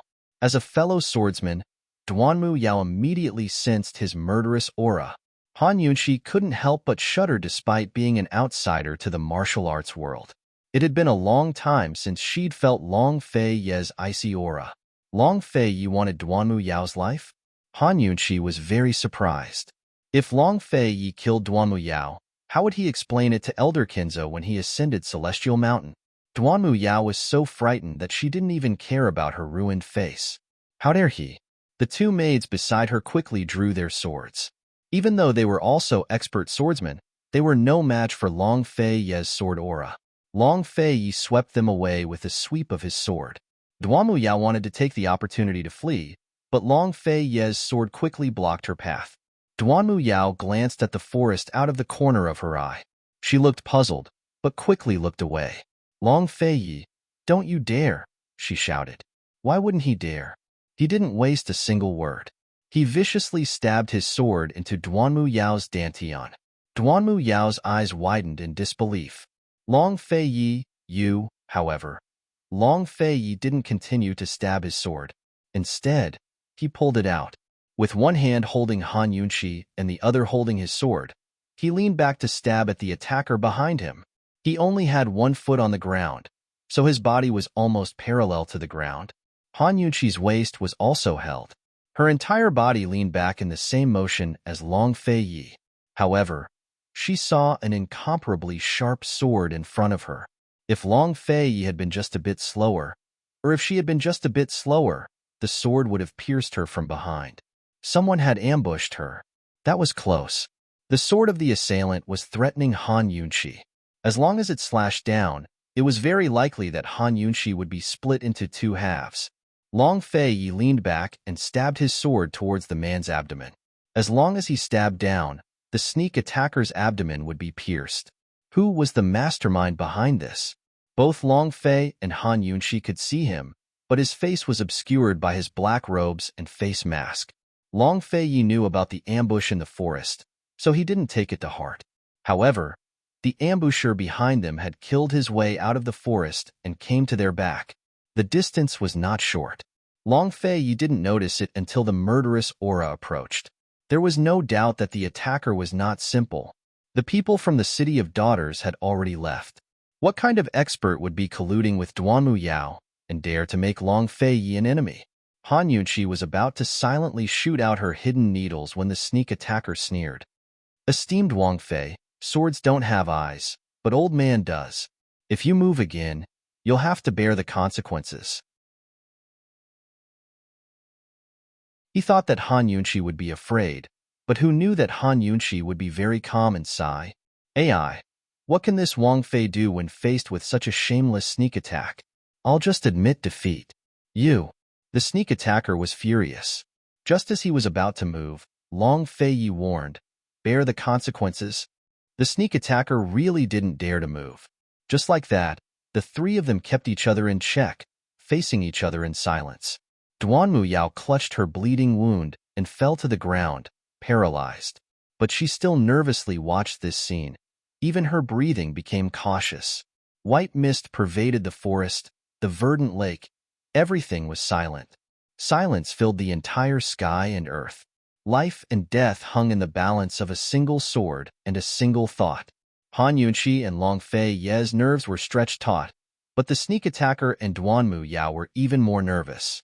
Although the two sides seemed to be keeping each other in check, Long Fei Ye had the upper hand as long as he was willing to sacrifice Han Yunxi. He could easily kill the sneak attacker with a single strike. Suddenly, Duanmu Yao cried out, "Senior brother, kill him. He's Sangqiuzi. If you kill him, we'll both pretend nothing happened today. I won't mention a word to master." That's right. The sneak attacker was Sangqiuzi. Duanmu Yao had invited him here to kill Han Yunxi.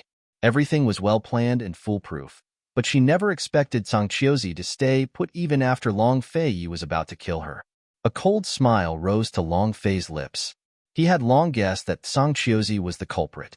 The City of Daughters would never cooperate with Carefree City, so only Sangqiuzi had the ability to sneak up on him from behind. Long Fei Ye ignored Duanmu Yao and said coldly, "Whether you live or die, Martial Uncle Song can choose for yourself, right?" "Of course I live. Your martial uncle fears death the most. Song Chiozi took off his face mask and chuckled, but his heart was secretly alarmed. He never expected Long Feiyi to sense his sneak attack. How long had it been since they last met? His martial arts had improved so much despite his injuries. Since you're afraid, you should act like you're afraid.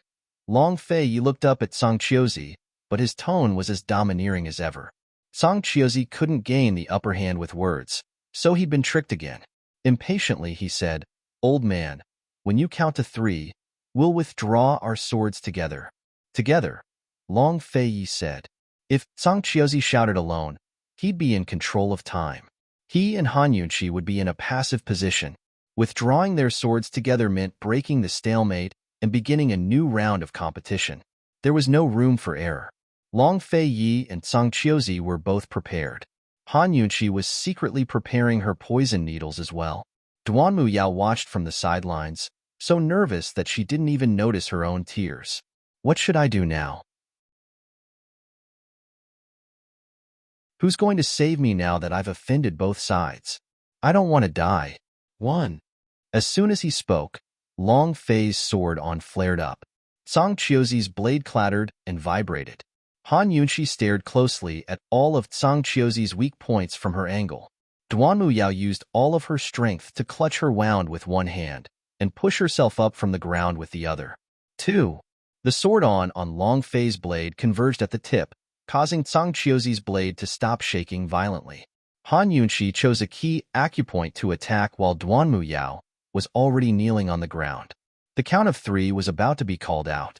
Long Feiyi and Song Chiozi were about to withdraw their swords and begin a new round of fighting. Since they were evenly matched, the first to seize the opportunity would be the victor. Everyone was waiting for the count of 3. Even Long Feiyi and Song Chiozi were waiting for each other to decide the victor. 3. Neither Long Feiyi nor Song Chiozi went back on their word and withdrew their swords. As soon as the threat to Song Chiozi's abdomen was removed, he stabbed again with killing intent. At the same time, the threat to Han Yunqi was gone as well. Long Feiyi simply dragged her off the ground, causing both of them to crash to the ground. Long Feiyi's sword was now filled with power. With a toss, it flew towards Duanmu Yao, while his legs caught Song Chiozi's blade between them. Song Chiozi abandoned his weapon to dodge Han Yunqi's poison needles and somersaulted into the air to kick away Long Feiyi's sword. Long Feiyi immediately rose to his feet and lashed out with his whip, wrapping it around Duanmu Yao's waist. But Song Chiozi grabbed Duanmu Yao's arm at the same time. Once again, the two of them fell into a stalemate. Long Feiyi wanted Duanmu Yao dead, while Song Chiozi wanted her alive. But Duanmu Yao didn't have the capital to keep them in a stalemate for long. Long Fei's whip tightened even more. Her wound was already bleeding profusely to begin with, but now it was gushing out like a fountain. She couldn't care less about her appearance, couldn't care less about her dantian. She cried and shouted, "Let me go! Let me go! Master won't let you off. Save me! Ah, save me, master!" Han Yunqi stood behind Long Feiyi. Her eyes narrowed as she aimed for Song Chiozi's head. If she could get rid of Song Chiozi here and now, their trip to Celestial Mountain would go much smoother. But as soon as Han Yunqi's poison needles left her mouth, a stone suddenly flew out of the mist and deflected Han Yunqi's needles. "Who's there?" Long Feiyi cried out in alarm. While he was distracted, Song Chiozi immediately pulled Duanmu Yao away and led her into the mist. Han Yunqi didn't hesitate to poison the mist. Although she couldn't use lethal poisons on a large area of the mist, it was enough to keep Song Chiozi and Duanmu Yao in place. As long as she could pin them down, it wouldn't be too late to find them later.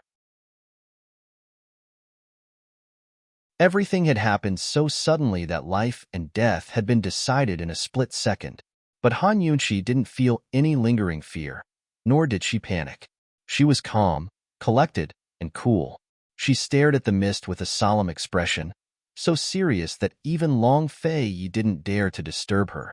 She was trying to think of a way to find Song Chiozi and Duanmu Yao in the mist. She couldn't be sure where they'd stop, but she was certain they'd stop.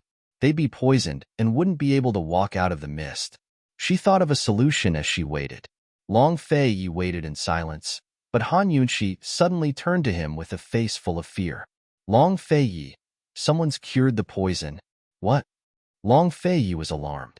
Someone's cured the poison. All of the poison in the mist has been cured.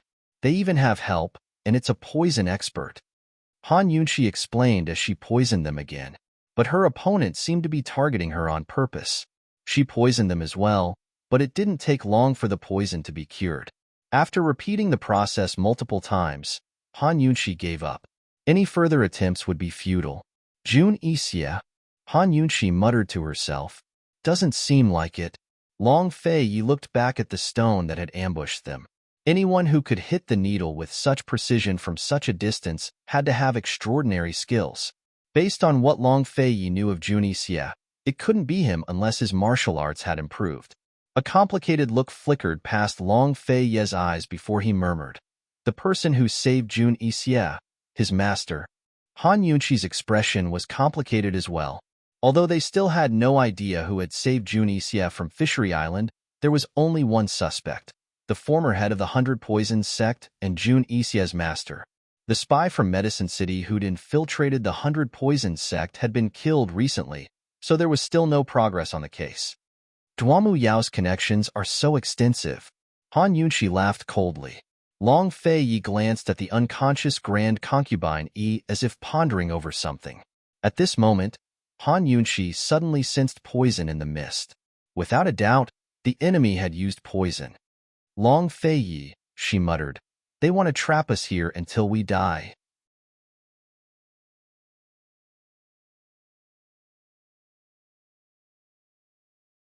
Chapter 699. Since the enemy had poisoned the fog, it meant that Song Qiuzi and Duanmu Yao had already escaped the maze and were planning to trap them with poison. If it was a simple contest of poison skills, Han Yunxi was confident in herself. After all, she had the detox system and poison storage space. But she still had to face the maze.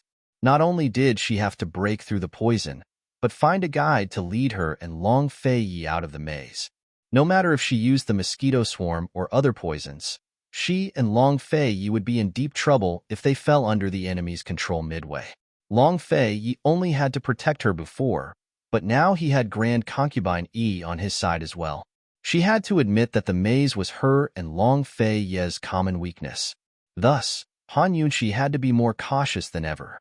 "I'll play with them first and test the waters," Han Yunxi said seriously. Long Fei nodded, trusting her. Han Yunxi immediately broke through the enemy's poison before picking out a new poison from the poison pond in the poison storage space. It was called 1,000 Illusions. Anyone poisoned by 1,000 illusions would experience thousands of frightening illusions before scaring themselves to death. 1,000 Illusions was a new poison from the poison pond. Han Yunxi had only recently acquired the antidote, so she wanted to see just how capable the enemy was. But reality gave Han Yunxi a fright. The enemy had only used the time it took to brew a cup of tea to break through 1,000 illusions. New poisons weren't limited to the person who made them. Other people could do the same, but it would take time. Some people could research for decades without success. But the enemy had only used the time it took to brew a cup of tea. How powerful was that? Han Yunxi couldn't help but reflect on herself. If she didn't have the detox system, how long would she have needed? She didn't need long, but it couldn't have been as short as the time it took to brew a cup of tea either. Han Yunxi knew the enemy was more capable than Jun Yixia, but she never expected them to be this strong. Just who on earth was the other party? She stared at Long Fei with wide eyes. Long Fei was puzzled. What's wrong? Han Yunxi didn't answer him and continued to use the new poison from the poison pool. However, the situation was still the same. It would be neutralized within the time it took to brew a cup of tea. Han Yunxi stopped and thought for a long time. In the end, she took out a poison called bone erosion. This corroding bone was none other than the poison that Han Yunxi had applied on Jun Yixia's shoulder. If the other party was Jun Yixia's master, then he definitely wouldn't be able to break the eroding bone technique. Otherwise, Jun Yixia's shoulder would have been healed long ago. The last time she saw Jun Yixia in Medicine City, Han Yunxi had paid attention to that guy's shoulder. The poison hadn't been cured. Fortunately, the corroding bone could also be dispersed within the fog. Han Yunxi had only concocted one antidote before and had thrown it away. Now that she wanted to use the poison, she couldn't possibly trap herself. She had to first see if the detoxification system still had enough ingredients to concoct the antidote. Fortunately, Han Yunqi was able to quickly concoct the antidote. Thus, she boldly scattered the poison in the fog. After the time it took to brew a cup of tea, the poison hadn't been neutralized, but Han Yunqi knew that she might not win. She quietly waited. Eroding bone was much more difficult than the previous poisons. Although Long Fei wasn't clear on the specifics, he didn't disturb her when he saw the seriousness between her brows. He silently waited on the side. Han Yunqi waited for a full hour. Eroding bone still hadn't been neutralized. Han Yunqi hesitated for a moment before explaining the details to Long Fei. Perhaps we can figure out how to get out of the fog. Let's wait a little longer. Long Fei was still cautious. Han Yunqi nodded, who knew that an hour later, an unfortunate event would finally occur. The poison had been neutralized. The other party had only used 2 hours to concoct the antidote. Could it be that the other party wasn't Junixie's master? Han Yunqi once again turned to look at Long Fei. Her eyes widened in disbelief. The last time they had seen Junixie was in Medicine City. At that time, Han Yunqi had paid special attention. The poison on Junixie's shoulder hadn't been neutralized. Taking a step back, if Junixie's master had only recently neutralized the poison, then he could have directly taken out the antidote. There was no need to waste 2 hours. Not someone from the 100 Poisons sect? Long Fei asked suspiciously. Han Yunqi nodded vehemently. If he wasn't Junixie's master, then who could it be? This level of poison skills made Han Yunqi and Long Fei think of the same word at the same time. Han Yunqi murmured, "Poison sect's orphan?" In this world, aside from the Poison sect, 100 Poison sect, and Han Yunqi, who else could have such frightening poison skills? Long Fei, do you think my father is still alive? How many of the Poison sect's orphans are still alive? Where are they hiding? Han Yunqi asked timidly. Lady Tianxin's death was too strange. She couldn't help but be suspicious. Long Fei had actually sent people to investigate in secret. Unfortunately, Lady Lianxin had provided him with a few clues, but there had been no news to this day. The Poison sect was even harder to investigate than the 100 Poison sect. Long Fei looked back at the lake and wanted to say something, but Han Yunqi only said angrily, "I don't believe in heresy." No matter what, they had to leave the lake. The maze was a path they had to take. Han Yunqi told herself that she had to win. She continued to use poisons. Long Fei mused that it was good to test the waters a bit more. By now, Song Qiuzi and Duanmu Yao had already fled far away from the maze. Song Qiuzi was familiar with the Chiman Duanjiao arts, so it was easy for him to walk out of the maze. But he had no idea that he and Duanmu Yao had almost been poisoned just then, nor did he know that someone had secretly helped him break through Han Yunqi's poison fog. After fleeing for a bit and making sure that Long Fei and Han Yunqi weren't chasing them, he finally set Duanmu Yao down. Duanmu Yao was almost out of breath. If he didn't put her down now, he'd have saved her for nothing. Duanmu Yao held on to her last shred of consciousness as she watched Song Qiuzi feed her medicinal pills, stop the bleeding, and bandage her wounds. After stopping the bleeding and taking the medicine, Duanmu Yao felt a bit better. Her mind calmed down and she tried to circulate her internal energy, only to discover that she had no internal energy left. How could this be? No, her old face was filled with fear, making her look even more terrifying. No, it can't be, she tried again, but still couldn't circulate any internal energy. My dantian, my martial arts, she stared at Song Qiuzi in disbelief. Cold laughter filled his face. It's already good enough that you managed to keep your life. What else do you want? Yao Yao, this time, you have to thank your martial uncle properly. You did it on purpose. She finally understood. She was filled with rage, but she didn't even have the energy to vent it. Song Qiuzi laughed coldly. Yao Yao, from now on, you have to help your martial uncle take good care of Li Qinshin. Li Qinshin was none other than the head of Tianshan Kinzo, and Old Man Kinzo's real name. Everyone on Celestial Mountain called him Master. Outside the mountain, people called him Old Man Kinzo. Only behind his back did Song Qiuzi dare to call him that. He really did come with Duanmu Yao to kill Long Feiyi and Han Yunqi. Unfortunately, he changed his mind at the last minute. Not only did he want to kill Long Feiyi and Han Yunqi, but he also wanted to borrow Long Feiyi's hand to injure Duanmu Yao. Thus, he acted according to circumstances and changed his original plan. He would wait for Long Feiyi to hurt Duanmu Yao before saving her. That way, Duanmu Yao would be crippled and forced to rely on him. In the past, Duanmu Yao had relied on the sect heads, doting to haggle with him. She even let Tang Li take advantage of the Tang clan incident. Now that she was crippled, what right did she have to talk terms with him? You're despicable. Duanmu Yao raged. Song Qiuzi stood up and said, Yao Yao, Yao Yao, your martial uncle risked his life to save you, but you repay kindness with enmity. Then Master might as well make the word despicable a reality. As soon as he finished, he turned to leave. He's abandoning Duanmu Yao. Duanmu Yao was injured to this extent, and they were in the middle of nowhere. Did he want her dead? Duanmu Yao was both angry and aggrieved. She never thought she'd end up like this. Although she wasn't willing, she'd die if she didn't beg Song Qiuzi. Soon enough, she shouted, Martial uncle, Yao Yao is wrong. As long as Master takes Yao Yao back to Celestial Mountain, Yao Yao will listen to you. She could only endure. Master would definitely find a way to save her. Once they got back to Celestial Mountain, her martial arts would definitely recover. Only then did Song Qiuzi return. Instead of pulling Duanmu Yao to her feet, he asked cold, besides the City of Daughters, did you have any other helpers? No, Duanmu Yao replied honestly. Who threw that stone? Song Qiuzi couldn't figure it out. Whoever could throw that stone wasn't simple. Moreover, they had to be proficient in Chimandu and Jia. Logically speaking, they should have shown up after saving them. But he and Duanmu Yao hadn't seen anyone after leaving the maze. I don't know either.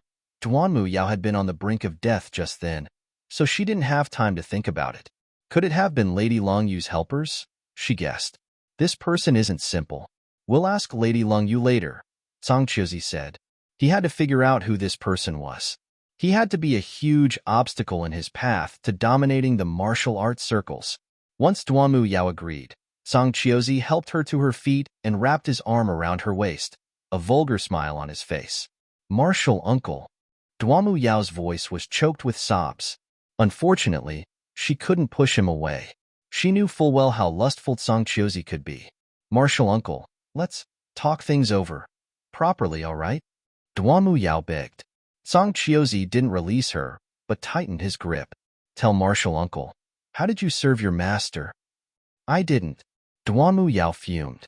Although Master doted on her, he treated her like a daughter, pure and innocent. You didn't? Song Qiuzi didn't believe her.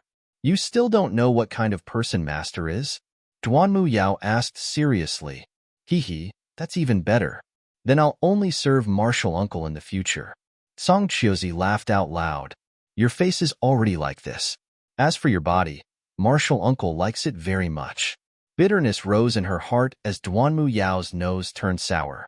Her eyes almost collapsed as she tried to push him away, but Song Qiuzi's voice was cold. Do you believe that old man can make you die at the foot of Celestial Mountain? Duanmu Yao didn't dare to move at his words. She allowed Song Qiuzi to hold her while his filthy hands roamed all over her body. She cried helplessly, wishing that it wasn't Song Qiuzi holding her, but her senior brother. Senior brother, save Yao Yao. Save Yao Yao, please. She screamed in her heart, but Long Feiyi couldn't hear her. Even if he did, he wouldn't save her. Meanwhile, Long Feiyi was by Han Yunqi's side.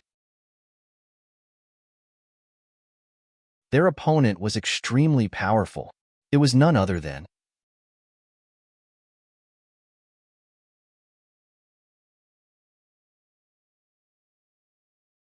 Chapter 700. Han Yunqi's valiant opponent was none other than Jun Yixie's master, the former leader of the 100 Poison sect, Bai Yanqing. He and his disciple Bai Yuqiao were sitting on a large stone at the entrance of the maze instead of being surrounded by the fog. Bai Yuqiao had always known that her master was Cloud Realm Continent's top poisons master. Even Han Yunqi, who'd made a name for herself in the past few years, was no match for him. But today, her worldview had been completely refreshed. Reality after reality told her that she'd underestimated Han Yunqi. Han Yunqi had such skills at such a young age, far surpassing her and her senior brother. She was definitely a genius. At the same time, Bai Yuqiao realized that she'd underestimated her master even more. Han Yunqi had poisoned him so many times, but she only recognized the poison on her senior brother's shoulder. She'd seen all the others before, but her master seemed to be very familiar with all of Han Yunqi's poisons. He didn't even need to think before dispelling them. In the time it took to brew a cup of tea, her master wasn't thinking, but explaining the poisons to her. Bai Yuqiao had no time to wonder just how miraculous her master's poison skills were. She was only curious about two things. First, her master hadn't brought anything with him on this trip, so where did he find the ingredients to create the antidote? After all, she hadn't even seen him take out the antidote. He'd only taken a few steps into the maze before the poison in the fog disappeared. The other question was the rheumatic poison in her senior brother's body. After all, senior brother's shoulder was still being tormented by the poison. Her master had been trying to figure out an antidote all this time, but he still hadn't figured it out. Just then, her master had spent 2 hours napping instead of trying to figure out an antidote. After waking up, he'd taken a few steps into the maze before dispelling the poison in the fog. Just what was going on? Han Yunqi was still poisoning him while her master continued to dispel the poison. Bai Yuqiao couldn't help but ask in a low voice, "Master, can you, now, cure the poison in senior brother's shoulder?"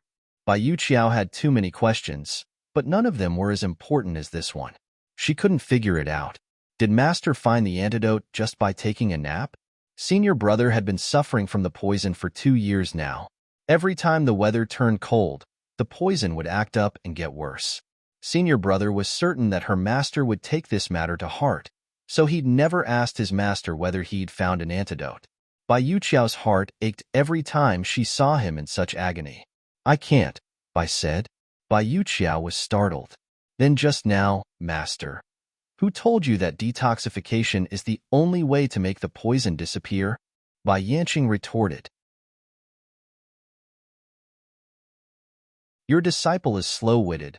Bai Yuqiao grew even more bewildered, but she immediately lowered her head, not daring to ask any more questions. She knew that if she asked another question, her master would definitely not let her off easily. Bai Yuqiao obediently waited at the side. Soon, Bai Yanqing and Han Yunqi fought several rounds. Bai Yanqing couldn't help but mutter to himself, "The water of 10,000 poisons must be in this girl's hands." Water of 10,000 poisons? Bai Yuqiao was shocked. Wasn't the water of 10,000 poisons the poisonous water that had disappeared from the medicinal herbs forest? She had heard her senior brother mention it before. The water of 10,000 poisons could cultivate countless new types of poisons. One had to know that his senior brother had been looking for this item for a long time. Not long after, Bai Yanqing allowed the poisonous fog to spread out again. He sat back down on the big blue stone, looking a little tired. Bai Yuqiao hurriedly handed over the kettle. "Master, take a rest." "Hee, I haven't met a worthy opponent for several decades. It's really tiring." Bai Yanqing sighed. Han Yunqi's poison in the fog was of the same grade as the poison in Jun Yixie's body. He had deliberately rested for 2 hours just now to confuse Long Fei Yi and Han Yunqi's judgment. But now, he had no choice but to rest. Thinking about it, he and Han Yunqi had been fighting for more than half a day. It was really exhausting. "Master, rest well. Your disciple will keep watch." Your disciple guarantees that Han Yunqi won't be able to use the poisonous mosquito swarm, Bai Yuqiao said seriously. Even if Han Yunqi wasn't afraid of the poisonous fog, she and Long Fei Yi wouldn't be able to walk out of the Lost Path formation. Because Bai Yuqiao had already used poison in the surroundings, the poisonous mosquito swarm within 100 li radius wouldn't dare to come close. Moreover, even if Han Yunqi didn't use the poisonous mosquito swarm and summoned other poisonous creatures to lead the way, she would still have a way to interfere with her. Bai Yanqing didn't say anything and closed his eyes. Actually, he only came to test Han Yunqi today. He didn't want to do anything to her. Moreover, with Long Fei Ye's ability, he might not be able to do anything to them. Acting rashly would cause more harm than good. Once he'd rested enough, he'd fight a few more rounds with Han Yunqi. That girl's poisons were more stunning than the last. Bai Yanqing was resting, but Han Yunqi was very energetic. Seeing that the poison she used didn't disappear in the time it took to drink a cup of tea, she muttered, "Long Fei, this poison is of the same grade as bone erosion. The other party wouldn't need another 2 hours to neutralize it, right?" It was hard for Long Fei to answer if he wasn't sure. "Why don't I try a poison of a higher grade?" Han Yunqi asked seriously. She had many poisons of a higher grade than bone erosion, but she only had 1 or 2 new types. She wouldn't use them unless it was absolutely necessary. There's no need. Not only is there poisonous fog in the maze, but there are also formations. There are too many accidents, so it's best if we don't leave the maze. Long Fei had always liked to take risks, but he would always choose the method with the least risk when it came to Han Yunqi. His poison skills were so exquisite that he couldn't be compared to the people Madame Long Yu had ambushed previously. The enemy was in the dark, while they were out in the open. No matter what, they were at a disadvantage. Long Fei said seriously, "You've been poisoning him, and he's been neutralizing the poison. You've already exposed too much, so there's no need for us to continue playing. If we don't take the maze, is there another way?" Han Yunqi asked helplessly. Unexpectedly, Long Fei actually answered her. "Yes, there is another exit." Long Fei didn't look like he was joking, and he wouldn't make a silly joke at a time like this. However, Han Yunqi couldn't believe it. They were surrounded by a dense forest, and the fog was so thick that they couldn't even see their fingers in front of them. Even if they were in the maze, they could still barely see the way. Right now, she only regretted leaving Little Rascal with Gu Beiwei. If Little Rascal was here, perhaps it could bring them through the maze. "Where?" Han Yunqi asked suspiciously. Long Fei sat down and took off his boots. The more Han Yunqi looked at him, the more confused she became. She realized that Long Fei's figure was so good that even his ankles were full of strength. However, she quickly discovered that there was a light blue crystal nailed to his ankles. Han Yunqi was in disbelief. She and Long Fei had known each other for so long, but she didn't know that he had such a treasure hidden in his ankles. From the luster of this crystal, it didn't lose out to the white jade crystal in her hands. He couldn't tell her that this was a blue jade crystal that had never appeared before. Long Fei pulled out the blue crystal and blood immediately seeped out from his ankles. Han Yunqi then discovered that this thing was about the same size as a woman's earring. Long Fei's ankles weren't pierced, but the crystal was directly nailed into his flesh. When this thing was pulled out, the wound started bleeding. Han Yunqi hurriedly took out disinfectant and gauze, but Long Fei was already about to put on his socks. "No rush. Treat the wound first." Han Yunqi stopped him. "There's no need for this small matter. Any injury on your body is no small matter to me." Han Yunqi was very domineering. She pressed Long Fei back down, rolled up his trousers, took off his socks, and seriously disinfected his wound before bandaging it. Long Fei sat down obediently. He looked at Han Yunqi's serious little face and unconsciously lifted her chin slowly. Han Yunqi casually opened it. "Don't quarrel." She seriously bandaged Long Fei's wound and wrapped it tightly. Then she helped him put on his socks and boots. When she was done, she looked up. Long Fei asked, "Can we quarrel now?" Han Yunqi couldn't help but laugh. Before she could answer, Long Fei lifted her chin and gently bit her lips before pulling her up. Han Yunqi wanted to ignore it, but she still unconsciously pursed her lips. Of course, she quickly focused her attention on the blue crystal in Long Fei's hand. "What is this? Can it take us out of here?" she asked curiously. Long Fei placed the blue crystal in his hand. The blue crystal had a gentle luster that was comparable to the best pearls. Although it was small, the faint blue made people feel refreshed and enlightened. After looking at it for a long time, they would think of the sky, the sea, and everything else that was vast and boundless. This thing seemed to have some kind of magical power. Han Yunqi was deeply attracted to it. Long Fei asked, "What does it look like?" It looks like a tear. Han Yunqi was very sure. It looks like a teardrop. This is a teardrop. It's one of the mermaid's tears. It's called the tear of holding. Long Feiyi explained. Han Yunqi was very surprised. It's from the Bailey family? The mermaid race had many branches, and the Bailey family was one of them. They could live normally on land like humans, but once they entered the water, they could freely display the characteristics of mermaids. The Bailey mermaid race is the tear shark of the mermaid race. Normally, when they cry, it will not form the tear of holding. When their lives are about to end, they will cry because of the obsession in their hearts, forming the tear of holding. The greater the obsession, the greater the energy contained in the tear of holding. Long Feiyi softly said. The tear in his hand was given to his mother by his father, and his mother gave it to him.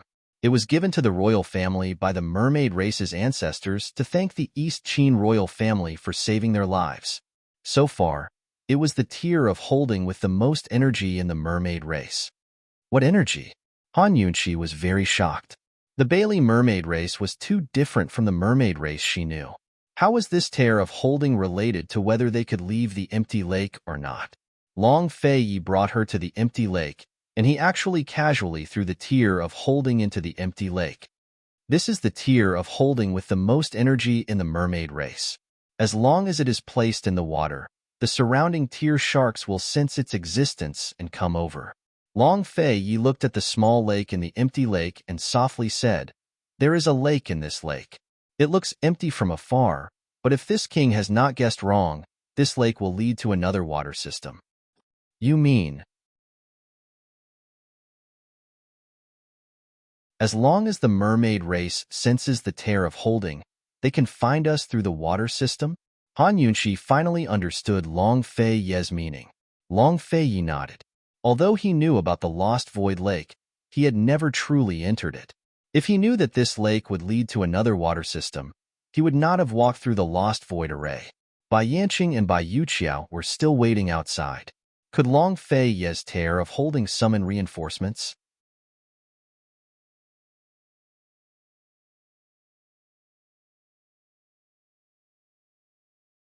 Chapter 701. The tear of Ji fell into the lake, and very quickly, it sank into the bottomless lake without a sound. Half an hour passed. The poison in the maze hadn't been dispelled. So Long Feiyi and Han Yunqi both watched and waited in silence. Their surroundings were silent as time passed. Suddenly, a wave rose up from the center of the lake. Soon after, large blue waves surged towards the shores of the lake. Soon, a mermaid soldier emerged from every wave. The one who emerged from the tallest wave was none other than Bailey Yuanlong himself. The last time they left Tianning's capital was in the middle of the night, so Han Yunqi hadn't seen anything clearly. This was her first time seeing the mermaids so clearly. She couldn't help but exclaim, "So beautiful!" Indeed, they were very beautiful. Their facial features were more defined than usual, their ears like dragon fins standing on either side of their heads. They looked noble and dignified. Their elbows had fins as well, sharp enough to be used as weapons. Their bodies were clad in light blue scales that sparkled with light. They were true nobles. As they floated in the water, they looked like the noblest of warriors as they bowed respectfully to Long Feiyi and Han Yunqi. "This subordinate came too late to rescue you. May your highness forgive me." Bailey Yuanlong was terrified. He knew that His Highness Duke of Qin wouldn't take out the tear of holding unless absolutely necessary. Thus, he'd brought the mermaid soldiers with him as soon as he sensed the summons and found the entrance to the lake as quickly as possible. "We can't stay here for long. Withdraw," Long Feiyi said. Han Yunqi hadn't even recovered her wits before he carried her into the water. As soon as they entered the water, they were protected by the blue light of the mermaid clan. Inside it, they could breathe freely as if they were walking on flat ground. The mermaid soldiers came ashore and took away Grand Concubine Yi and the unconscious victims of the poison from the City of Daughters. The mermaid soldiers led the way while Bailey Yuanlong personally stood guard by Long Feiyi and Han Yunqi's side. Soon enough, their figures disappeared into the water. As the blue light faded, the lake returned to its usual green. It was as if nothing had happened. Not a single trace was left behind. An hour later, Bai Yanqing slowly opened his eyes. He still took a step into the maze. He did not use the antidote at all, and the poison in the maze disappeared into thin air. Even though he had seen it many times, Bai Yuqiao still could not help but shrink his neck. He felt that his master was so powerful that it was frightening. The poison was gone. Bai Yanqing retreated, but he soon realized that something was wrong. They escaped. Bai Yuqiao stood up in shock. Impossible. Master, I've been watching. They might have escaped. Han Yunshi didn't poison them again. They must have escaped. Bai Yanqing muttered to himself.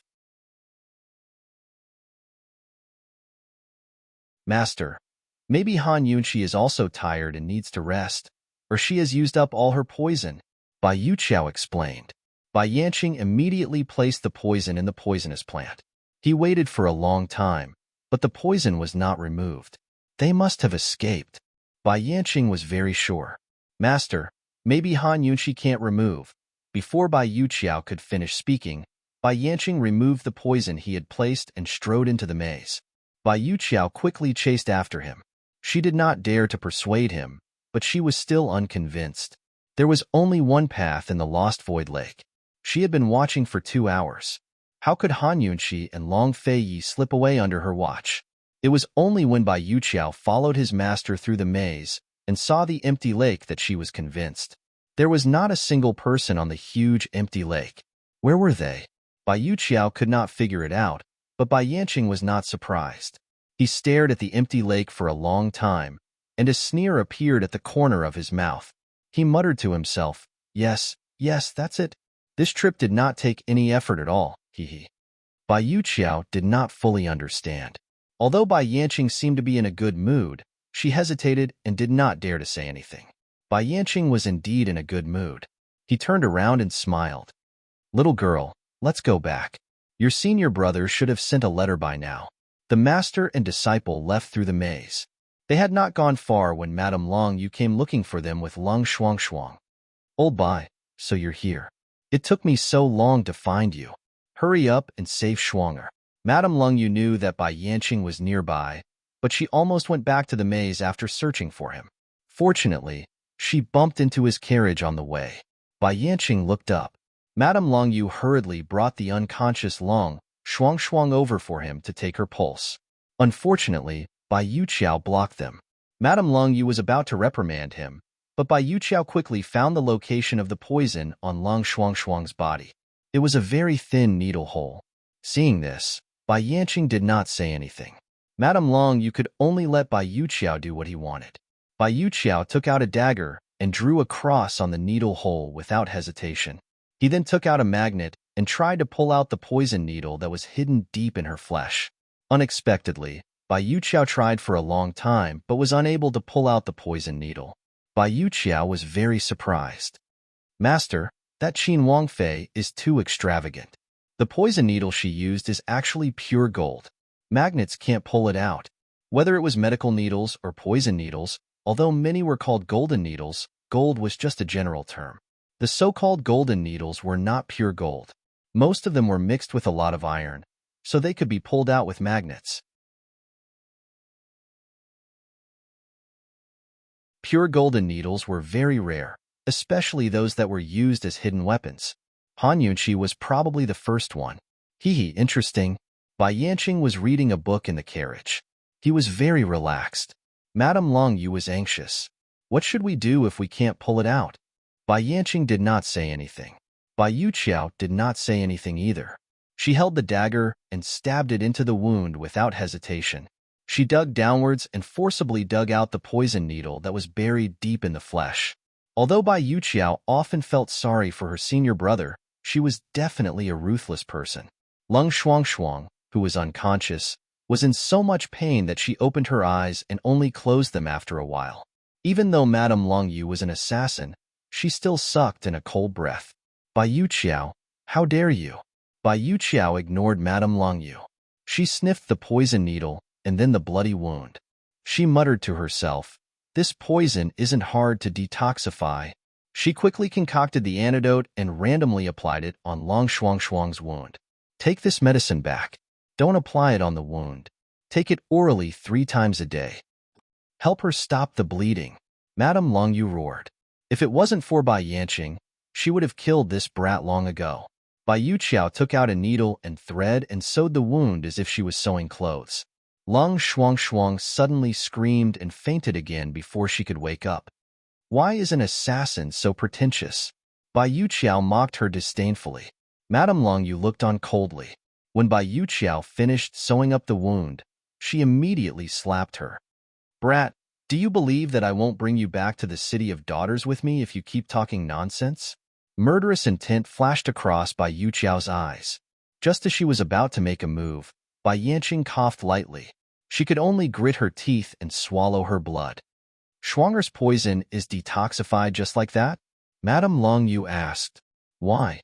Are you still doubting old man's ability to teach his disciple? Bai Yanqing asked coldly. Madame Longyu didn't dare to act rashly. Thank you. Bai Yanqing gestured for Madame Longyu to get into the car.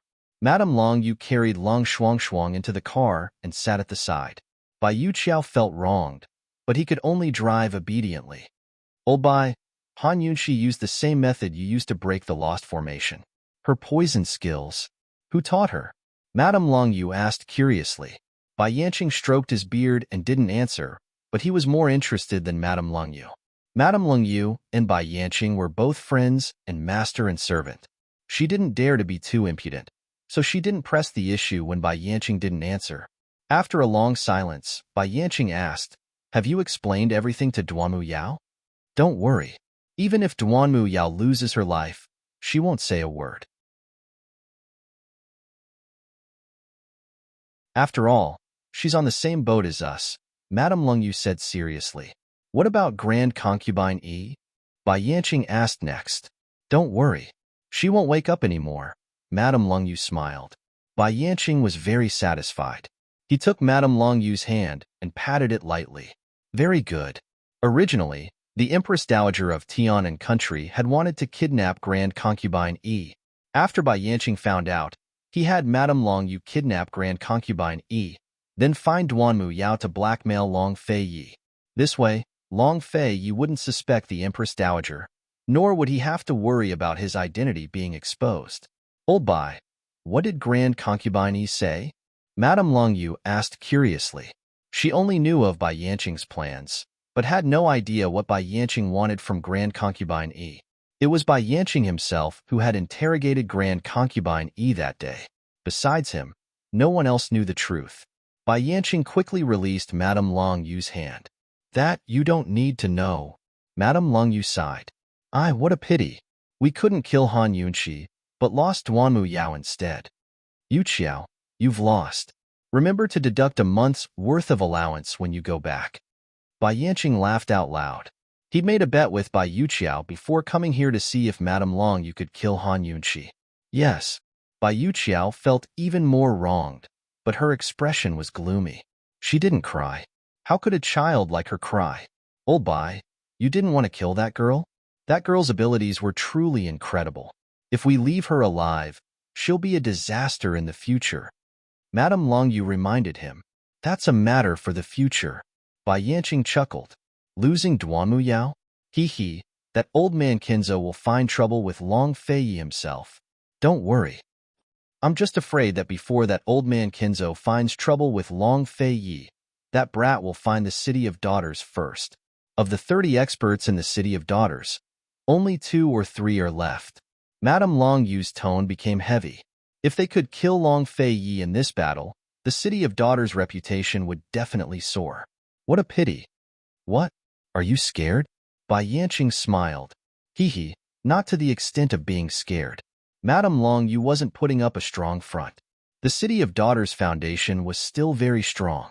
Bai Yanqing was very satisfied. Old man, send the 2 of you back. Madame Longyu was overjoyed. All her gloominess immediately dissipated. It was impossible to say that she hadn't fallen in love with Bai Yanqing. Unfortunately, Bai Yanqing still kept his distance from her. The carriage slowly moved away. At this time, Long Fei Yi and Han Yunshi had already returned to the land. They were still a distance away from Lost Void Lake. This waterway was deep and long, so it wasn't easy to travel. We're finally safe. Han Yunshi sighed. Bailey Yuanlong, Go back and make arrangements. This prince will set off in 3 days and take a detour to Dongjing County, Long Fei said. Bailey Yuanlong was shocked. Weren't they supposed to leave at the end of the month? There were still 10 days until the end of the month. Take a detour to Dongjing? That was the direction to the City of Daughters.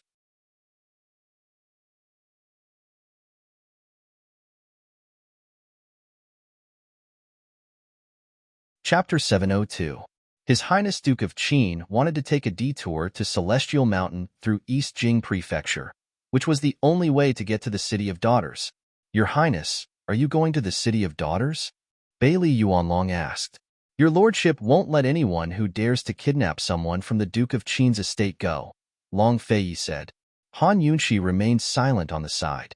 Even if Long Fei didn't seek Lady Lung Yu out, she'd persuade Long Fei to do it herself.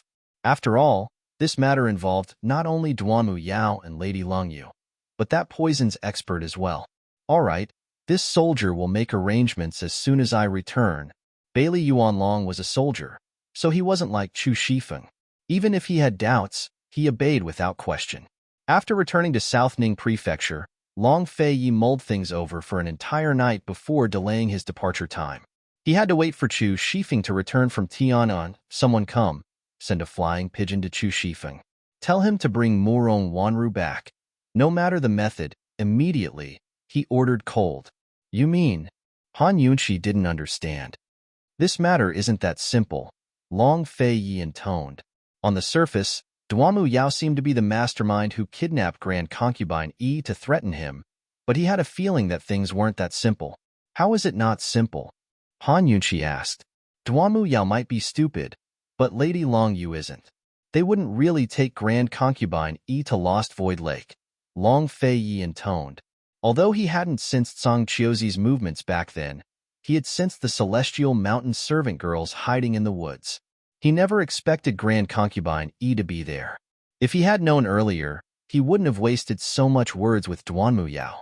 Han Yunxi came to a realization at his words. She gave Long Fei a thumbs up, her face full of admiration. This guy was even more meticulous than a doctor like her to notice such details. That's right, Duanmu Yao might be stupid, but Lady Lung Yu wasn't. Duanmu Yao's goal was not the profound frost sword, but to kill her so that she could have Long Fei heal her. How could he be so honest as to bring the hostage there?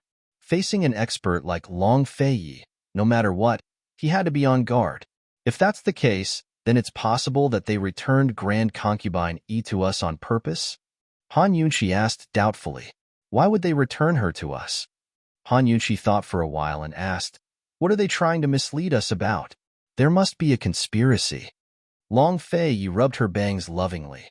He liked to discuss problems with this woman more and more.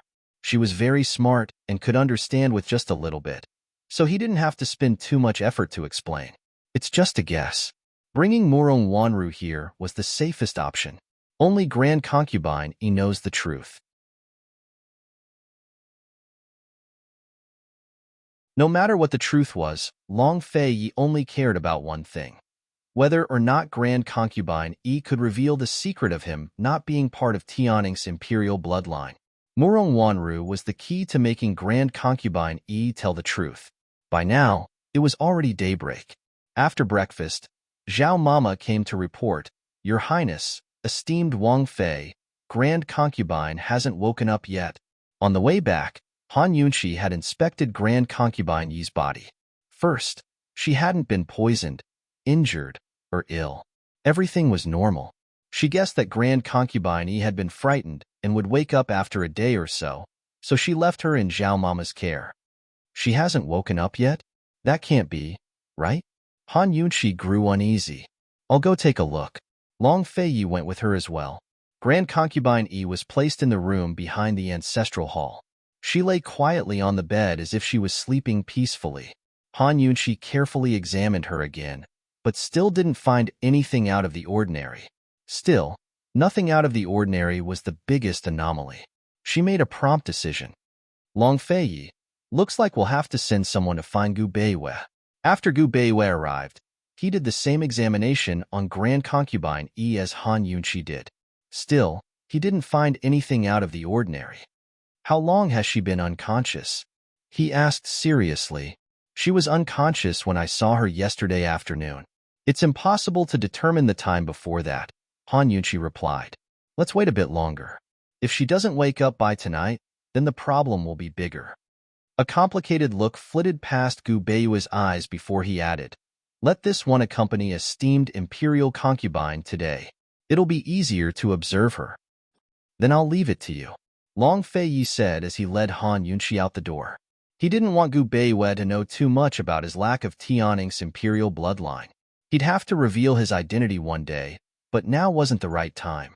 There were some things that couldn't be explained with words. Only actions could convince people. The trip to Celestial Mountain was fraught with dangers, so he didn't want to cause too much trouble for himself. If it was only a guess before, Han Yunqi was certain now. Grand Concubine Yi's coma must have been caused by someone. They must have gotten something out of her. Long Feiyi's eyes darkened as he walked slowly with his head bowed. Long Feiyi, this has to be a trap. It has to be, Han Yunqi said again. Long Feiyi finally spoke up. The key is, who's the one who set this trap? If Grand Concubine Yi didn't wake up, they wouldn't be able to confirm anything even if they knew this was a trap. This matter should have nothing to do with Tian's Empress Dowager. Just who was it that suspected his origins, and how? Long Feiyi couldn't figure out where the problem lay. Where had he exposed himself to arouse suspicion? For now, all they could do was wait. A few days later, Chu Shifeng brought Murong Wanru back, but Grand Concubine Yi was still unconscious. Gu Beiyue was at his wits' end as well. He said, under these circumstances, there must be some sort of injury to the head, but this one can't figure it out yet. Then can you figure it out or not? How long will it take? Long Feiyi asked. There's no way to confirm, Gu Beiyue admitted. Long Feiyi paused, then said, I'll leave this matter to you. Leave Pilfine Pharmacy to Mu Ling for now. You'll live in the ancestral hall. Han Yunqi looked at the unconscious mother and daughter pair and sighed with emotion. When she first entered the Duke of Qin's estate, she'd suffered quite a bit at their hands. Fate made fools of people. She never thought they'd end up like this, much less themselves. I'll listen to your highness's arrangements. Gu Beiyue's words had a hidden meaning. Long Feiyi wanted Gu Beiyue to live in the ancestral hall because it was easier for Gu Beiyue to communicate with the Shadow Guard. The war between the three nations was still ongoing, so they had to keep an eye on Chu Tianning's situation. Chu Shifeng brought back Murong Wanru along with another piece of news. Your Highness, Juni Xie went to the Winter Crow country. I'm afraid he went to buy horses with Northern Li's Crown Prince and Second Imperial Prince. The Crown Prince and Second Imperial Prince are traveling together? Long Feiyi laughed coldly. Has the poison in his shoulder been treated? This subordinate really couldn't find anything. Chu Shifeng found himself in a dilemma. This time, he'd lost quite a few subordinates after finding out that Northern Li had sent an envoy to the Winter Crow country. Juni Xie's own subordinates might not even know about the poison, so how could outsiders find out? Long Feiyi didn't speak, but flipped to the Wind Clan page in his Annals of the Seven Noble Families. Bailey Yuanlong and Chu Shifeng stood on either side of him, reading the Wind Clan's records clearly. The Wind Clan was familiar with astronomy and geography, as well as the art of divination. They were skilled at controlling the wind and using it to lay out traps and move troops. Seeing this record, the two of them looked at each other in dismay. They only knew that the Wind Clan was skilled in astronomy and could predict the weather. That was why they'd relied on them for grain production in the past.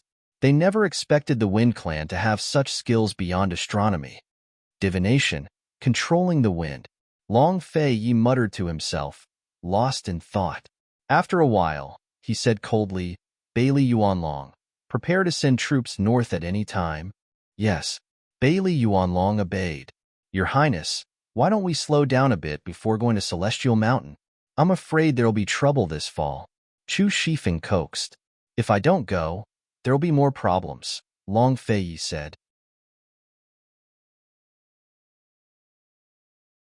At Lost Void Lake, Zhang Qiuzi had clearly been hiding nearby, but waited until Duanmu Yao was seriously injured to save her. Without a doubt, He was trying to keep Duanmu Yao in check. His master was in the midst of frequent bouts of illness. If he didn't go now, his master would be in danger. Moreover, Song Qiuzi and Duanmu Yao had not only hooked up with the City of Daughters, but that poison's expert as well. Whether the power of the imperial court affected the Jianghu, or whether the Jianghu's power affected the court, was a question worth pondering. Either way, it showed the importance of keeping the Jianghu under control. Once Song Qiuzi gained the upper hand, the Jianghu's power would be fully involved in the court struggles. His years of planning would be thrown into disarray. There was no avoiding this trip to Celestial Mountain. Then this subordinate will go make preparations. Chu Shifeng didn't have time to leave before Long Feiyi refused. Just have Su Donglin come with you. You stay behind. I'll leave Gu Beiyue's safety to you. If anything happens, your lordship will hold you accountable. Your Highness. Chu Shifeng panicked. Long Feiyi wouldn't pay him any attention. So he asked coldly, have you delivered the gift for the City of Daughters yet? Yes. Chu Shifeng replied helplessly. What's the situation with Tangli? Long Feiyi asked next. I heard he took Ningjing out on a trip. He said something about. Chu Shifeng thought for a long time before he remembered the words. Something about a honeymoon after marriage. Your Highness, young clan head Tang's trying to find a way to leave the Tang clan. Chu Shifeng assumed that His Highness would stop asking questions about pleasing a woman, but His Highness asked again, how long? 1 month. Supposedly it's a sweet month, so they call it a honeymoon in short, Chu Shifeng explained in detail. On the side, General Bailey felt uneasy at the words. Your Highness, you must take care of yourself on the road. This soldier will wait for your return, he said with a respectful salute before leaving. Your Highness, that brat Su Donglin's never been to Celestial Mountain before. Moreover, you're going to the City of Daughters on the way as well. Why don't you? Before Chu Shifeng could finish, Long Feiyi had already risen to his feet and left the room. When he reached the corner of the corridor, he paused to glance at leisurely Cloud Pavilion, only to see that it was still dim. They were leaving tomorrow, so Han Yunqi should still be at Pill Fiend Pharmacy. He'd said he'd reward her when he returned, but she hadn't asked. She must have forgotten, hadn't she? Long Feiyi smiled helplessly. He didn't go to Pill Fiend Pharmacy to find Han Yunqi, but went to the Ancestral Hall instead. Perhaps it was because of Gu Beiyue's arrival, but the cold and quiet Ancestral Hall was now especially peaceful. Even the lights were warm. By the time Long Feiyi arrived, Gu Beiyue was sitting cross-legged on a prayer mat, looking up at a Buddha statue. His thin profile was illuminated by the lamplight, while his calm eyes were filled with piety. Long Feiyi had already walked up behind him without him noticing. You believe in Buddhism too? Long Feiyi asked.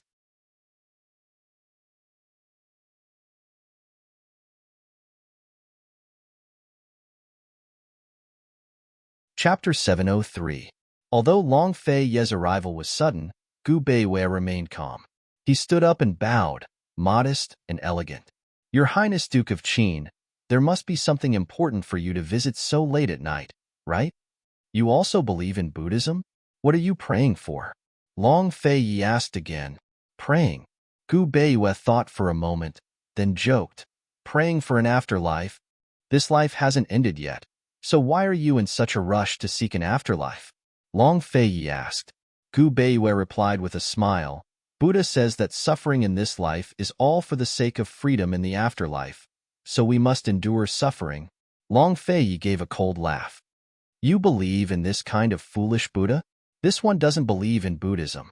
This one believes in fate. No matter how sad his words were, Gu Beiyue could always finish them with a smile. If there was an afterlife, he hoped that the Gu family and the Shadow Clan would have nothing to do with each other. He hoped that he could only be himself. Your Highness, do you believe in fate?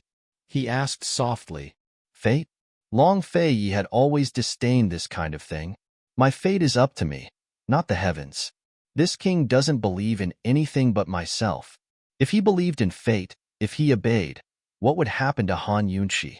East Qin wasn't his fate, but Han Yunqi was his fate. This king will leave Southning tomorrow, Long Feiyi said. If it is within this one's power, please give your orders, Your Highness.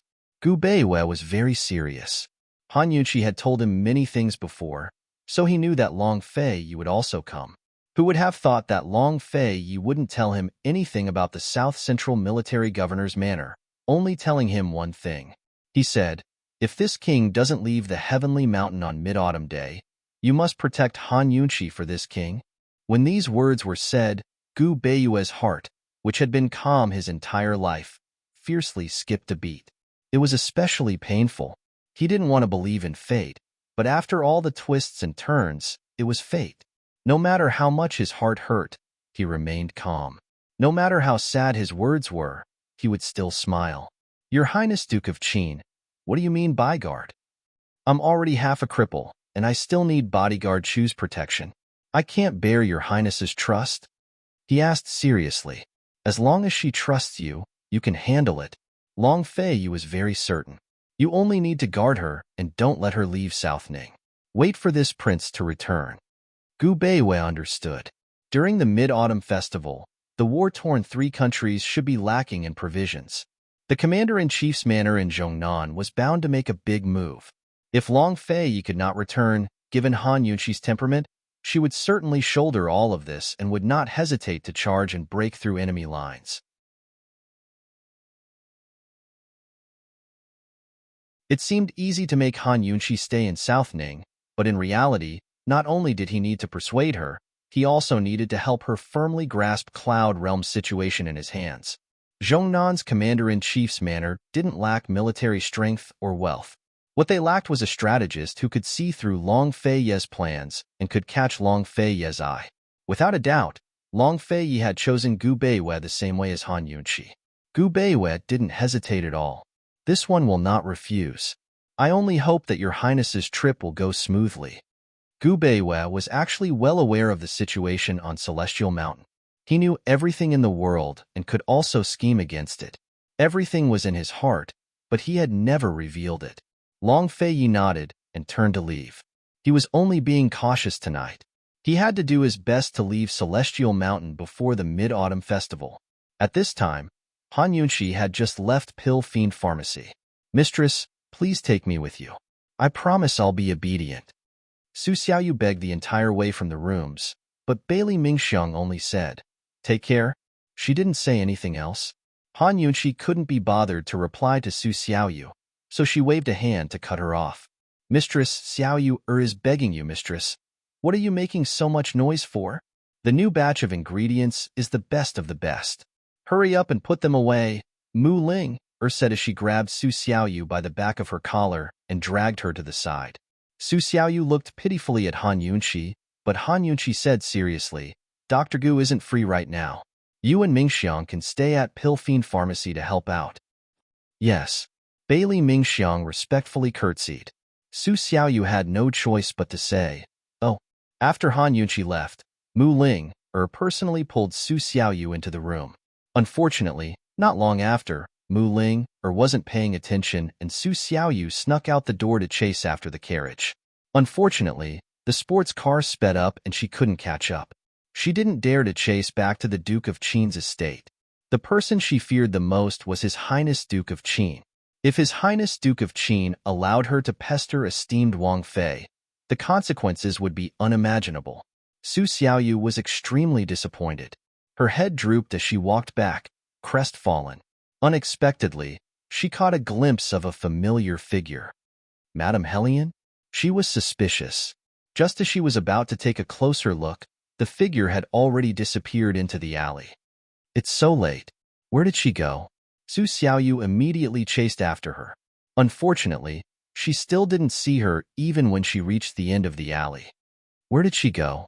She suspiciously raised her head to look at the surrounding rooftops.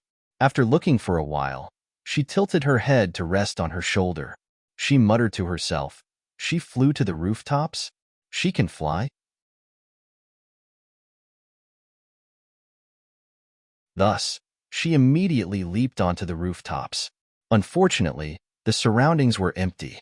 Not even a shadow could be seen. She sat on the rooftop and muttered to herself, "Did I recognize the wrong person?" Soon, she denied her own thoughts. "It's her."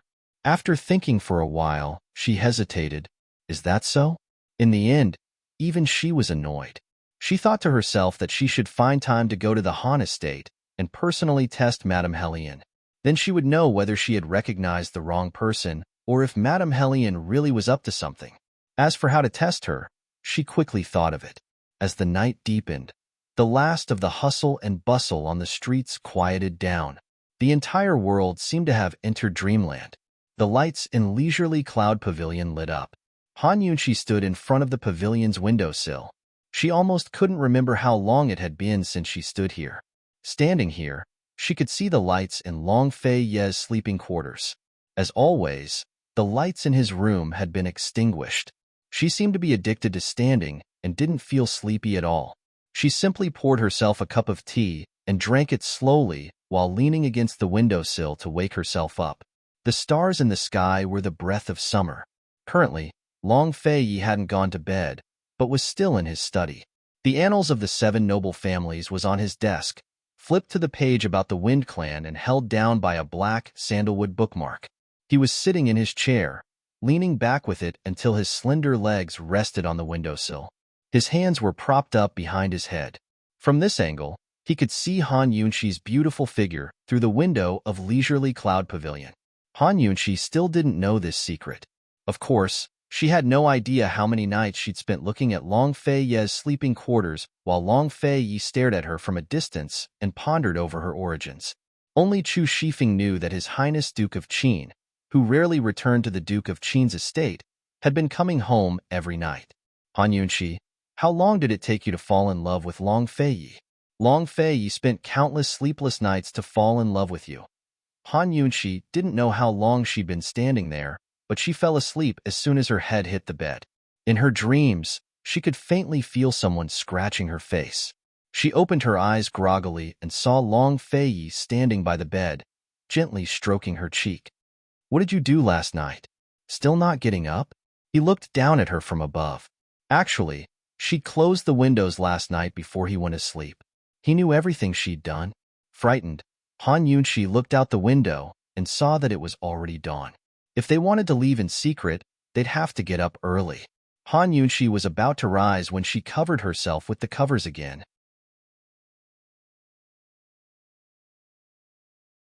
Before she could speak, Long Fei Yi understood and turned to go downstairs.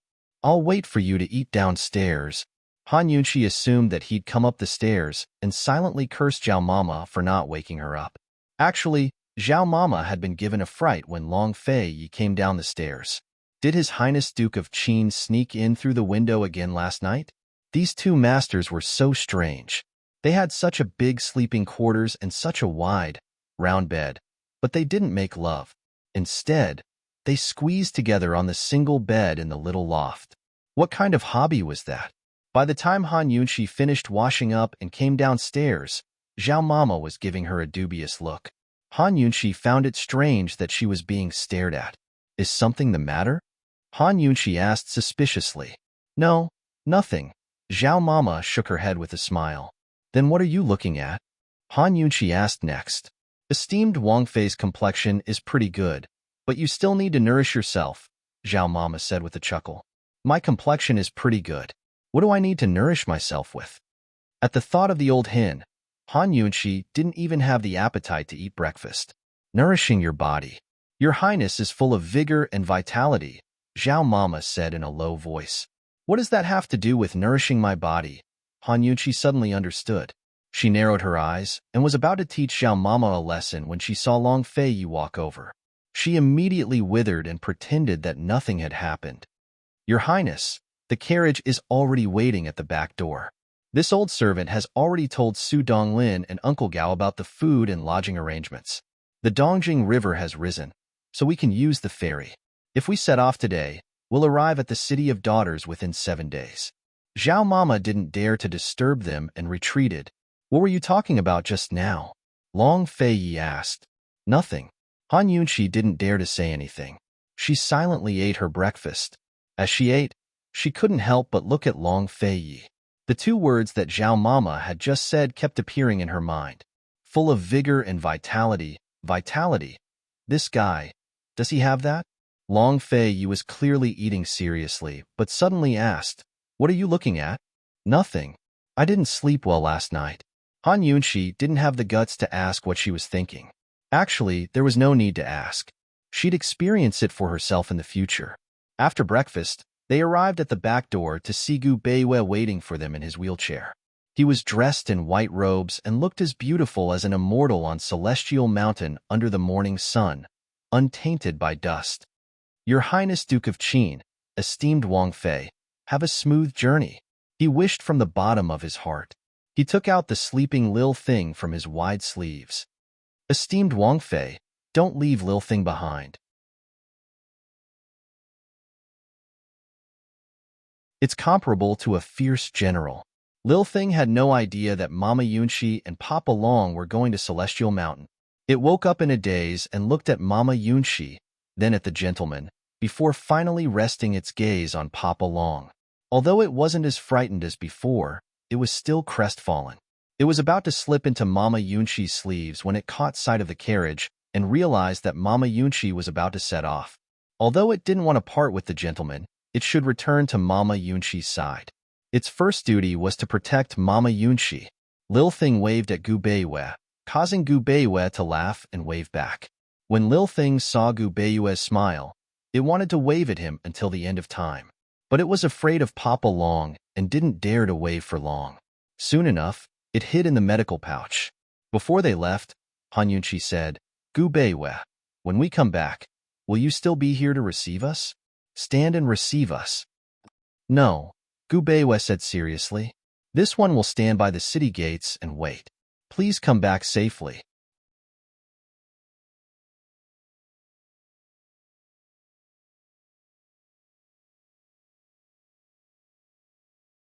Chapter 704. Once they set off, Long Fei asked Han Yunxi, "Aren't you going to ask for your reward from this prince?" It was already a great honor to receive a reward from him, but this woman had forgotten about it and even needed him to remind her personally. If the Duke of Qin's admirers found out about this, Han Yunxi would probably be killed several times over by the looks of envy, jealousy, and hatred. Although Han Yunxi was so busy that she forgot, she still cleverly replied, "Your Highness Duke of Qin is a man of his word. If you say you'll reward me, then you'll definitely reward me. If this concubine asks for more, wouldn't I be questioning your Highness's credibility?" Long Fei knew she was quibbling, but he also liked her flattery. He dotingly tousled her hair and laughed heartily.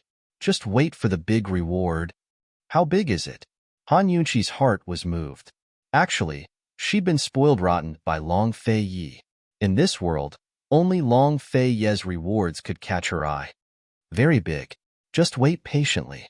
Long Fei finally seized the chance to whet Han Yunxi's appetite, but Han Yunxi didn't press the issue. She smiled and said, "All right, I'll be looking forward to it." That's it. It wasn't that she wasn't curious, but that she knew he wouldn't say anything just to whet her appetite. Instead of being curious, it was better to look forward to it. In any case, this guy had never disappointed her before. Soon, Han Yunxi leaned against Long Fei's shoulder to sleep. She looked like she was sleeping, but she was actually cultivating diligently. It was completely different from the cultivation of martial arts and Nigong. The cultivation of the poison storage space was a kind of mental cultivation, and the activation of the poison storage space also consumed mental strength.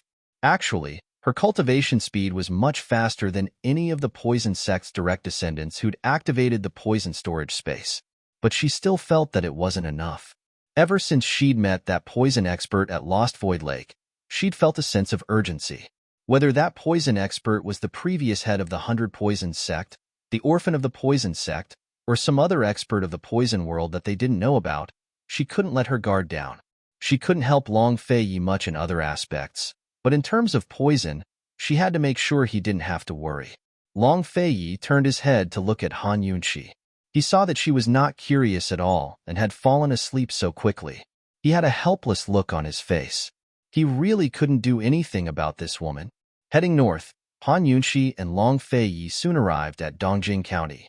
Dongjing County belonged to the Tianan country. It was the eastern border between the Tianan country and the commander-in-chief's manor in the south. Dongjing County was traversed by a large river that ran from east to west.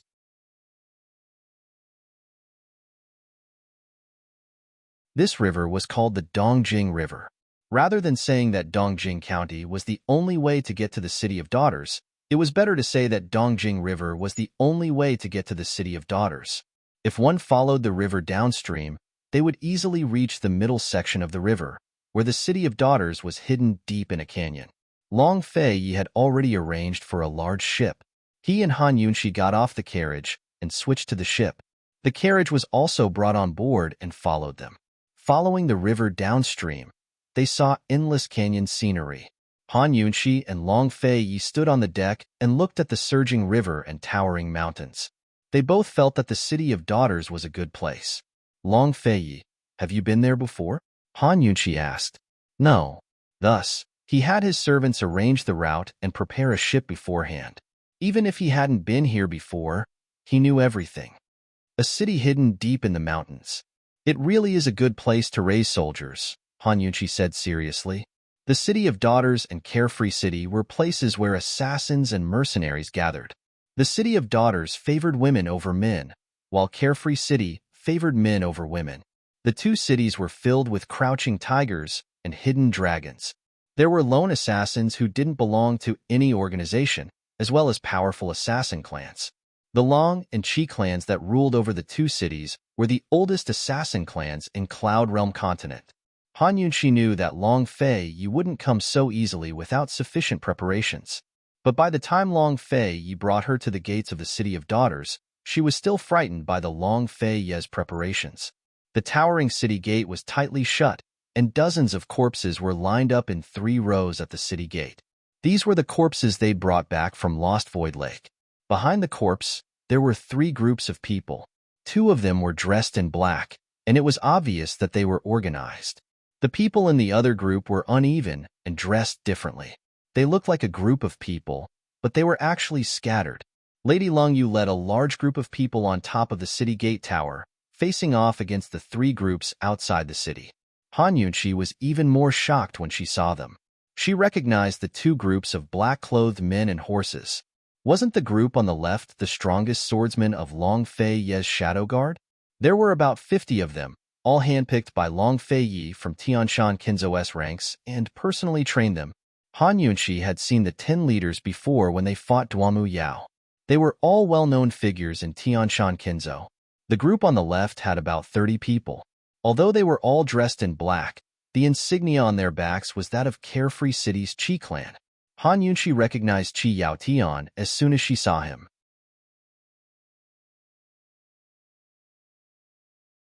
The guy was the heir to the mayor of Carefree City. His strength was extraordinary. However, judging from his position in the group, he was not at the front. He was only in the middle. It was enough to show that at least half of the 30 people from Carefree City were stronger and more influential than Qi Yaotian. If it weren't for the plain clothes of the man standing at the front, Han Yunxi would have thought that the mayor of Carefree City had come in person. You're working with the people of Carefree City? Han Yunxi asked in disbelief. No, I'm hiring them, Long Fei said. Collaboration required a compromise and a share of the spoils of war. On the other hand, employment was just a matter of paying. The top 3 elders of the Qi clan of Carefree City and their sons, as well as the elders of a few assassin families, are here. This battle will be very exciting, Long Fei said with a smile. He was in a good mood. Hiring. Han Yunxi had seen a lot of things, but she was still shocked by Long Fei's generosity. The guy was hiring the elites of Carefree City to deal with the City of Daughters. Although the 2 cities were on opposite sides, they had never fought each other before. Nobody was capable enough to persuade the mayor of Carefree City to agree to the deal either. It must be noted that once the 2 cities fought each other, it would certainly overturn the world of assassins and mercenaries. It might even affect the entire martial arts world. However, if she thought about it carefully, only Long Fei was capable enough to hire Carefree City. The deal had nothing to do with the commission. It only had to do with the strength of the employer. Carefree City had long wanted to destroy the City of Daughters and dominate the world of assassins. However, with their own strength, they could only be on par with the City of Daughters. Now that they had met such a tough employer like Long Fei Yi, who offered both the commission and the effort, why wouldn't Carefree City do it? In Long Fei Ye's eyes, it was just a hire.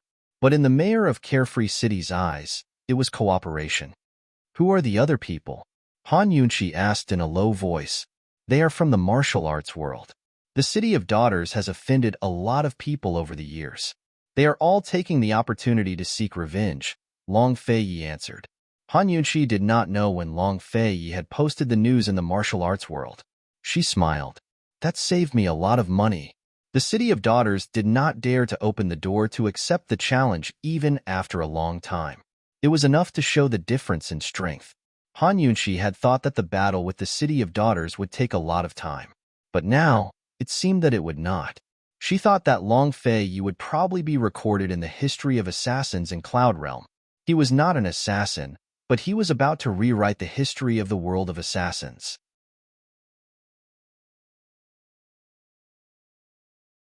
As the carriage slowly drove past, the three groups of people opened up a path for them. Under everyone's gazes, Long Fei personally carried Han Yunqi off the carriage. In an instant, the three teams all saluted them. The Shadow Guard knelt on one knee. The people of Carefree City and the martial arts world all clasped their hands in front of their chest. They were very respectful. On the city gate tower, Lang Shuangshuang, who had already recovered, saw this scene. She looked at Han Yunqi and was already in complete despair. 3 years ago, she had looked down on this woman. Now, she was so excellent and honorable that she did not even have the right to be jealous. And that man had come today to seek revenge.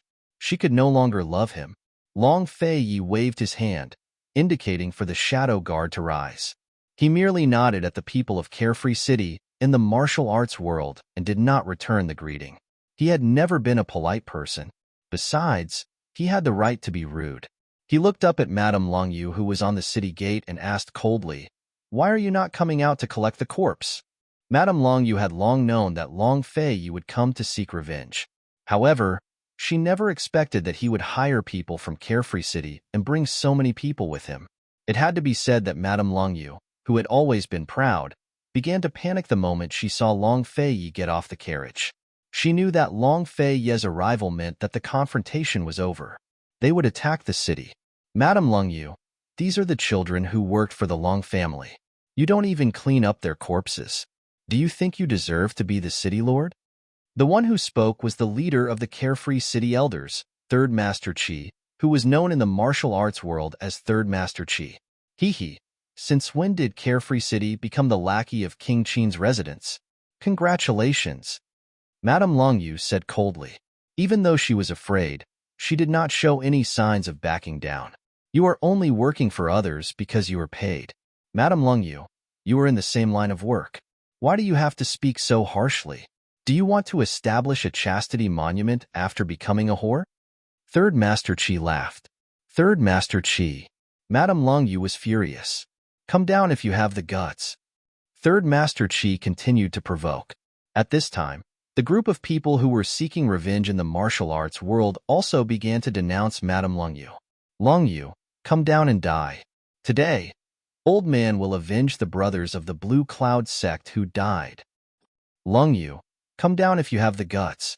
You killed the eldest disciple of Evergreen Mountain. You must pay with your life.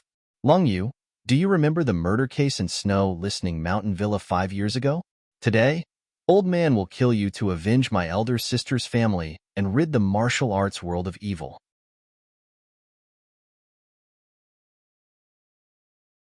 Han Yunqi listened with a hint of mockery on her lips. Whether it was the imperial court or the martial arts world, there were always so many righteous people. Today, these people were relying on the power of Long Fei Yi and Carefree City to seek revenge, but they kept saying that they were upholding justice. Today, they were merely taking revenge. If they wanted to seek revenge, so be it. Why did they have to call it upholding justice? She thought that no matter how many people were killed or injured today, once the news spread, there would be no condemnation in the martial arts world. There would only be songs of praise. What was justice? Strength was justice. Victory was justice. The truth could be hidden. History could be changed. Only victory and defeat were real. The world was so realistic. You could not change it. However, you could work hard to become strong. One day, you would be able to control all the rules. Han Yunxi rejoiced at the fact that the man by her side had enough strength to do so. Long Fei Yi was not as weak as those people of the martial arts world. He said coldly, "Lung Yu, I am here for revenge today. Are you coming down to fight me, or will I massacre the city?"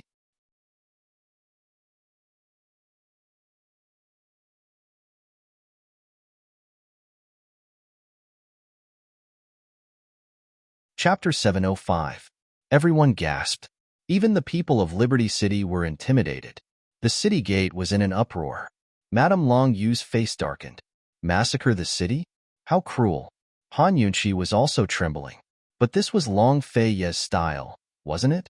Since he had taken a detour to come here, there was no way he would be merciful.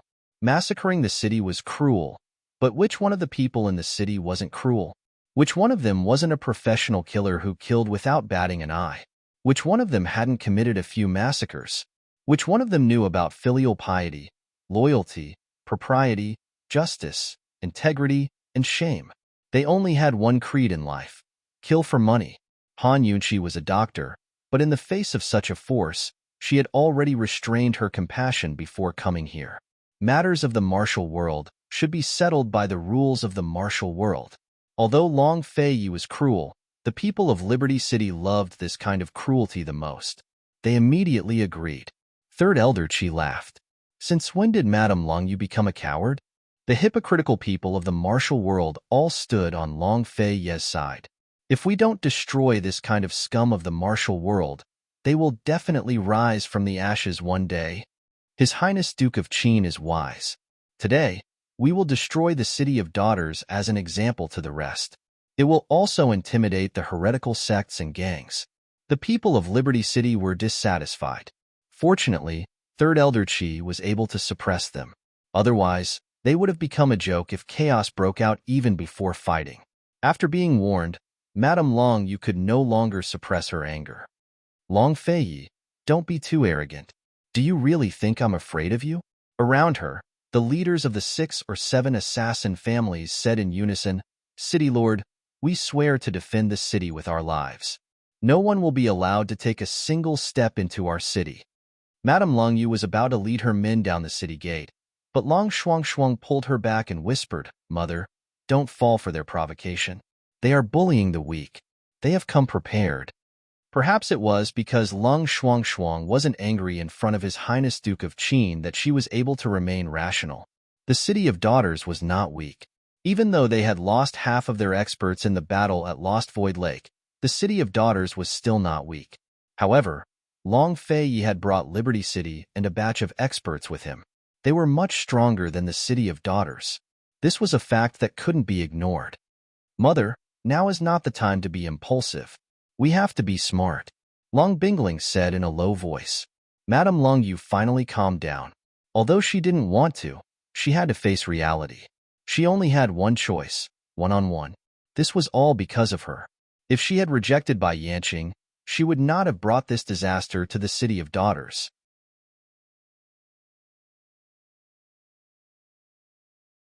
As the city lord, she had to bear the consequences. She had fought against Long Fei Yi at Lost Void Lake. However, it couldn't be considered a true duel because Duanmu Yao and Han Yunqi had also participated in the duel. In the end, her dual swords had actually been broken by Han Yunqi. Compared to Long Fei Yi, Madame Long Yu resented Han Yunqi even more. In a duel, if her dual swords were broken again, she had no chance of winning against Long Fei Yi. What should she do? How could she be smart? Madame Long Yu hesitated. Long Fei Yi's patience was limited. He didn't ask any questions and directly drew his sword. Seeing this, the 3 groups of experts around them all drew their weapons. In an instant, the atmosphere was tense. Madame Long Yu was anxious. She shouted, "Long Fei Yi, let's have a duel. What do you think?" Long Fei Yi sneered. "This prince has already said that this prince is here for revenge, not a duel. What's there to talk about? If you die, the City of Daughters will belong to this prince, and this prince will have his revenge." Madame Long Yu was the city lord and the patriarch of the Long clan. If she could swallow this, even the people of the City of Daughters would look down on her, let alone outsiders. There was no winning or losing in an assassin, only life and death. Without hesitation, she drew her dual swords and flew down the city gates. She said coldly, "Fine, Long Fei, today, either you or this madam will die. Get into the carriage and wait for your reward." Long Fei said softly to Han Yunxi and let go of her hand. Reward? City of Daughters? Han Yunxi's heart couldn't help but pound. She really didn't dare to believe it. In terms of martial arts, she was trash who didn't know any martial arts. Long Fei actually wanted to reward her with the City of Daughters? Wasn't this too heaven-defying? She hurriedly took out the magnetic stone. Madame Long Yu's hands trembled when she saw this. However, Long Fei didn't accept it. He said, "No need." Seeing the arrogance in his eyes, Han Yunxi became even more nervous and agitated. She said, "Okay, I'll wait for my reward." She put the magnetic stone back into her medical pouch and obediently returned to the carriage. The Shadow Guard team immediately came over to protect the carriage. Madame Lungyu was glad that Long Fei didn't accept the magnetic stone. She also admired Long Fei. He was truly a character. Of course, she also became confident. As long as the dual swords weren't broken, she wasn't afraid of Long Fei. No matter how strong Long Fei was, he was still a junior. Whether it was his internal energy or combat experience, he was far inferior to her, an experienced assassin. Seeing that Long Fei was really going to duel Madame Lungyu, the surrounding people became uneasy. Old Third She couldn't help but shout, "Duke of Qin, this isn't a place to flaunt your power." That's right.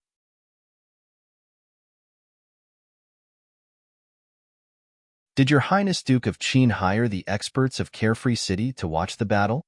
What do you mean? Your Highness Duke of Qin, there's no reason for a duel.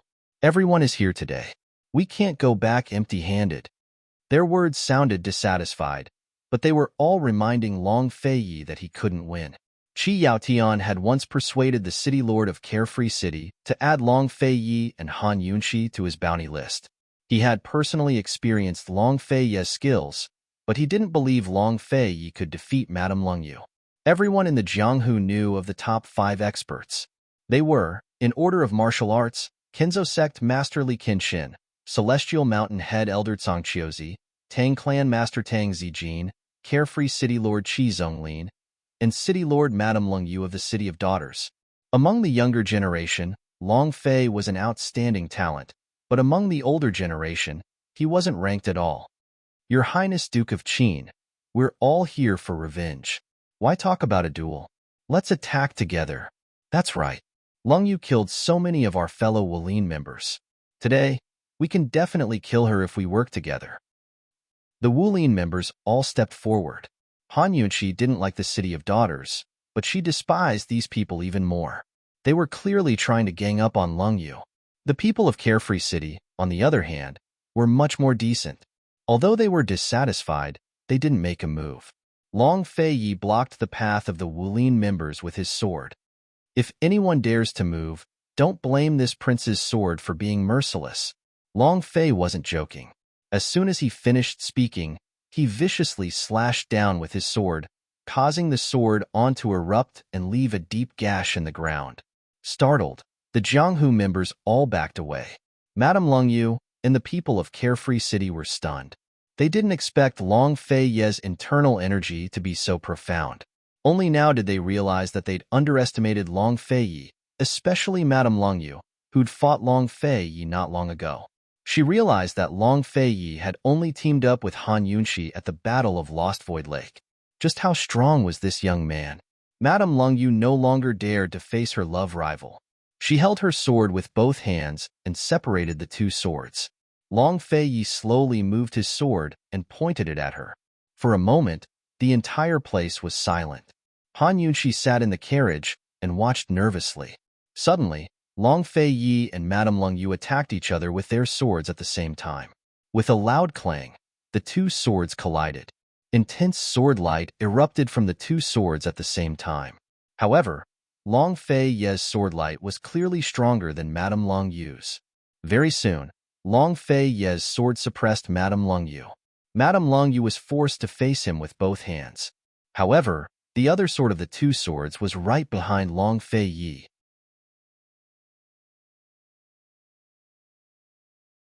It was aimed at Long Fei Ye's back. Long Fei Yi had no choice but to dodge. Once he dodged, Madame Longyu would seize the opportunity to counterattack. As long as Madame Longyu was fast enough, Long Fei Yi would definitely be in danger. In a battle between experts, victory or defeat was determined by a few moves. Seeing that the sword was about to pierce his back, everyone's attention was focused on him. They were so nervous that they forgot to breathe. But at this critical moment, a powerful burst of true qi erupted from Long Fei's back and sent the sword flying out of its path. Oh my god! He was suppressing Madame Longyu without exhausting his internal energy? He was still able to release such a terrifying amount of vital energy. Seeing this, everyone present was shocked and trembled. How much had this man's internal energy improved over the years? It was too unexpected. In a battle between experts, the moves were secondary. Internal energy was the key. With the internal energy that Long Fei Yi had displayed today, he could undoubtedly be ranked among the seniors. Had he defeated Madame Longyu? Madame Longyu held on for dear life. She could no longer summon the other half of the two swords. She was completely restrained and couldn't use any tricks. She could only hold on and compete with Long Fei Yi in terms of internal energy. Although she was shocked by Long Fei Yi's internal energy, she still didn't believe that Long Fei Yi's internal energy would be able to overpower her. Unexpectedly, Long Fei Yi suddenly closed in on her again, suppressing her so much that she began to lean back. There were only two swords between them. Long Fei Yi's sword was pressing against her sword, and her sword was already touching her body. If Long Fei Yi continued to exert force, she would die under her own sword. Madame Longyu's entire back was drenched in sweat, her face dripping with perspiration. She was already using all her internal energy to resist, but Long Fei Yi's face was as cold as ice. His breathing was steady, and anyone could tell that he hadn't used all his strength yet. Everyone gaped at the sight. Long Fei Yi lowered his voice. Longyu, your lordship will give you one last chance. Tell your lordship who hired you to kidnap Grand Concubine Yi. Madame Longyu was alarmed. She never expected that Long Fei Yi would still suspect Bai Yanqing's meticulous plans. Are you going to speak or not? Long Fei Yi asked again. I'm not. Madame Longyu would never betray Bai Yanqing. Long Fei Yi laughed coldly. So you really do have a master behind the scenes. Madame Longyu realized she'd fallen into a trap. Long Fei Yi not only suspected the truth about Lost Void Lake, but her as well. No. She'd rather die than fall into Long Fei Yi's hands. Her life was given to her by Bai Yanqing. No matter what, she'd never betray him. Madame Longyu was no match for Long Fei Yi. Stealing her heart, she gave up all resistance and prepared to kill herself with her sword. But you're tuning in to the Romance Rendezvous YouTube channel. We're so grateful for your support, and don't forget to subscribe to join us on this incredible journey through captivating stories. Your generosity through donations truly makes a world of difference, as it's the primary source of revenue that allows me to expand and enhance this channel for you. Thank you from the bottom of my heart for being a part of this adventure.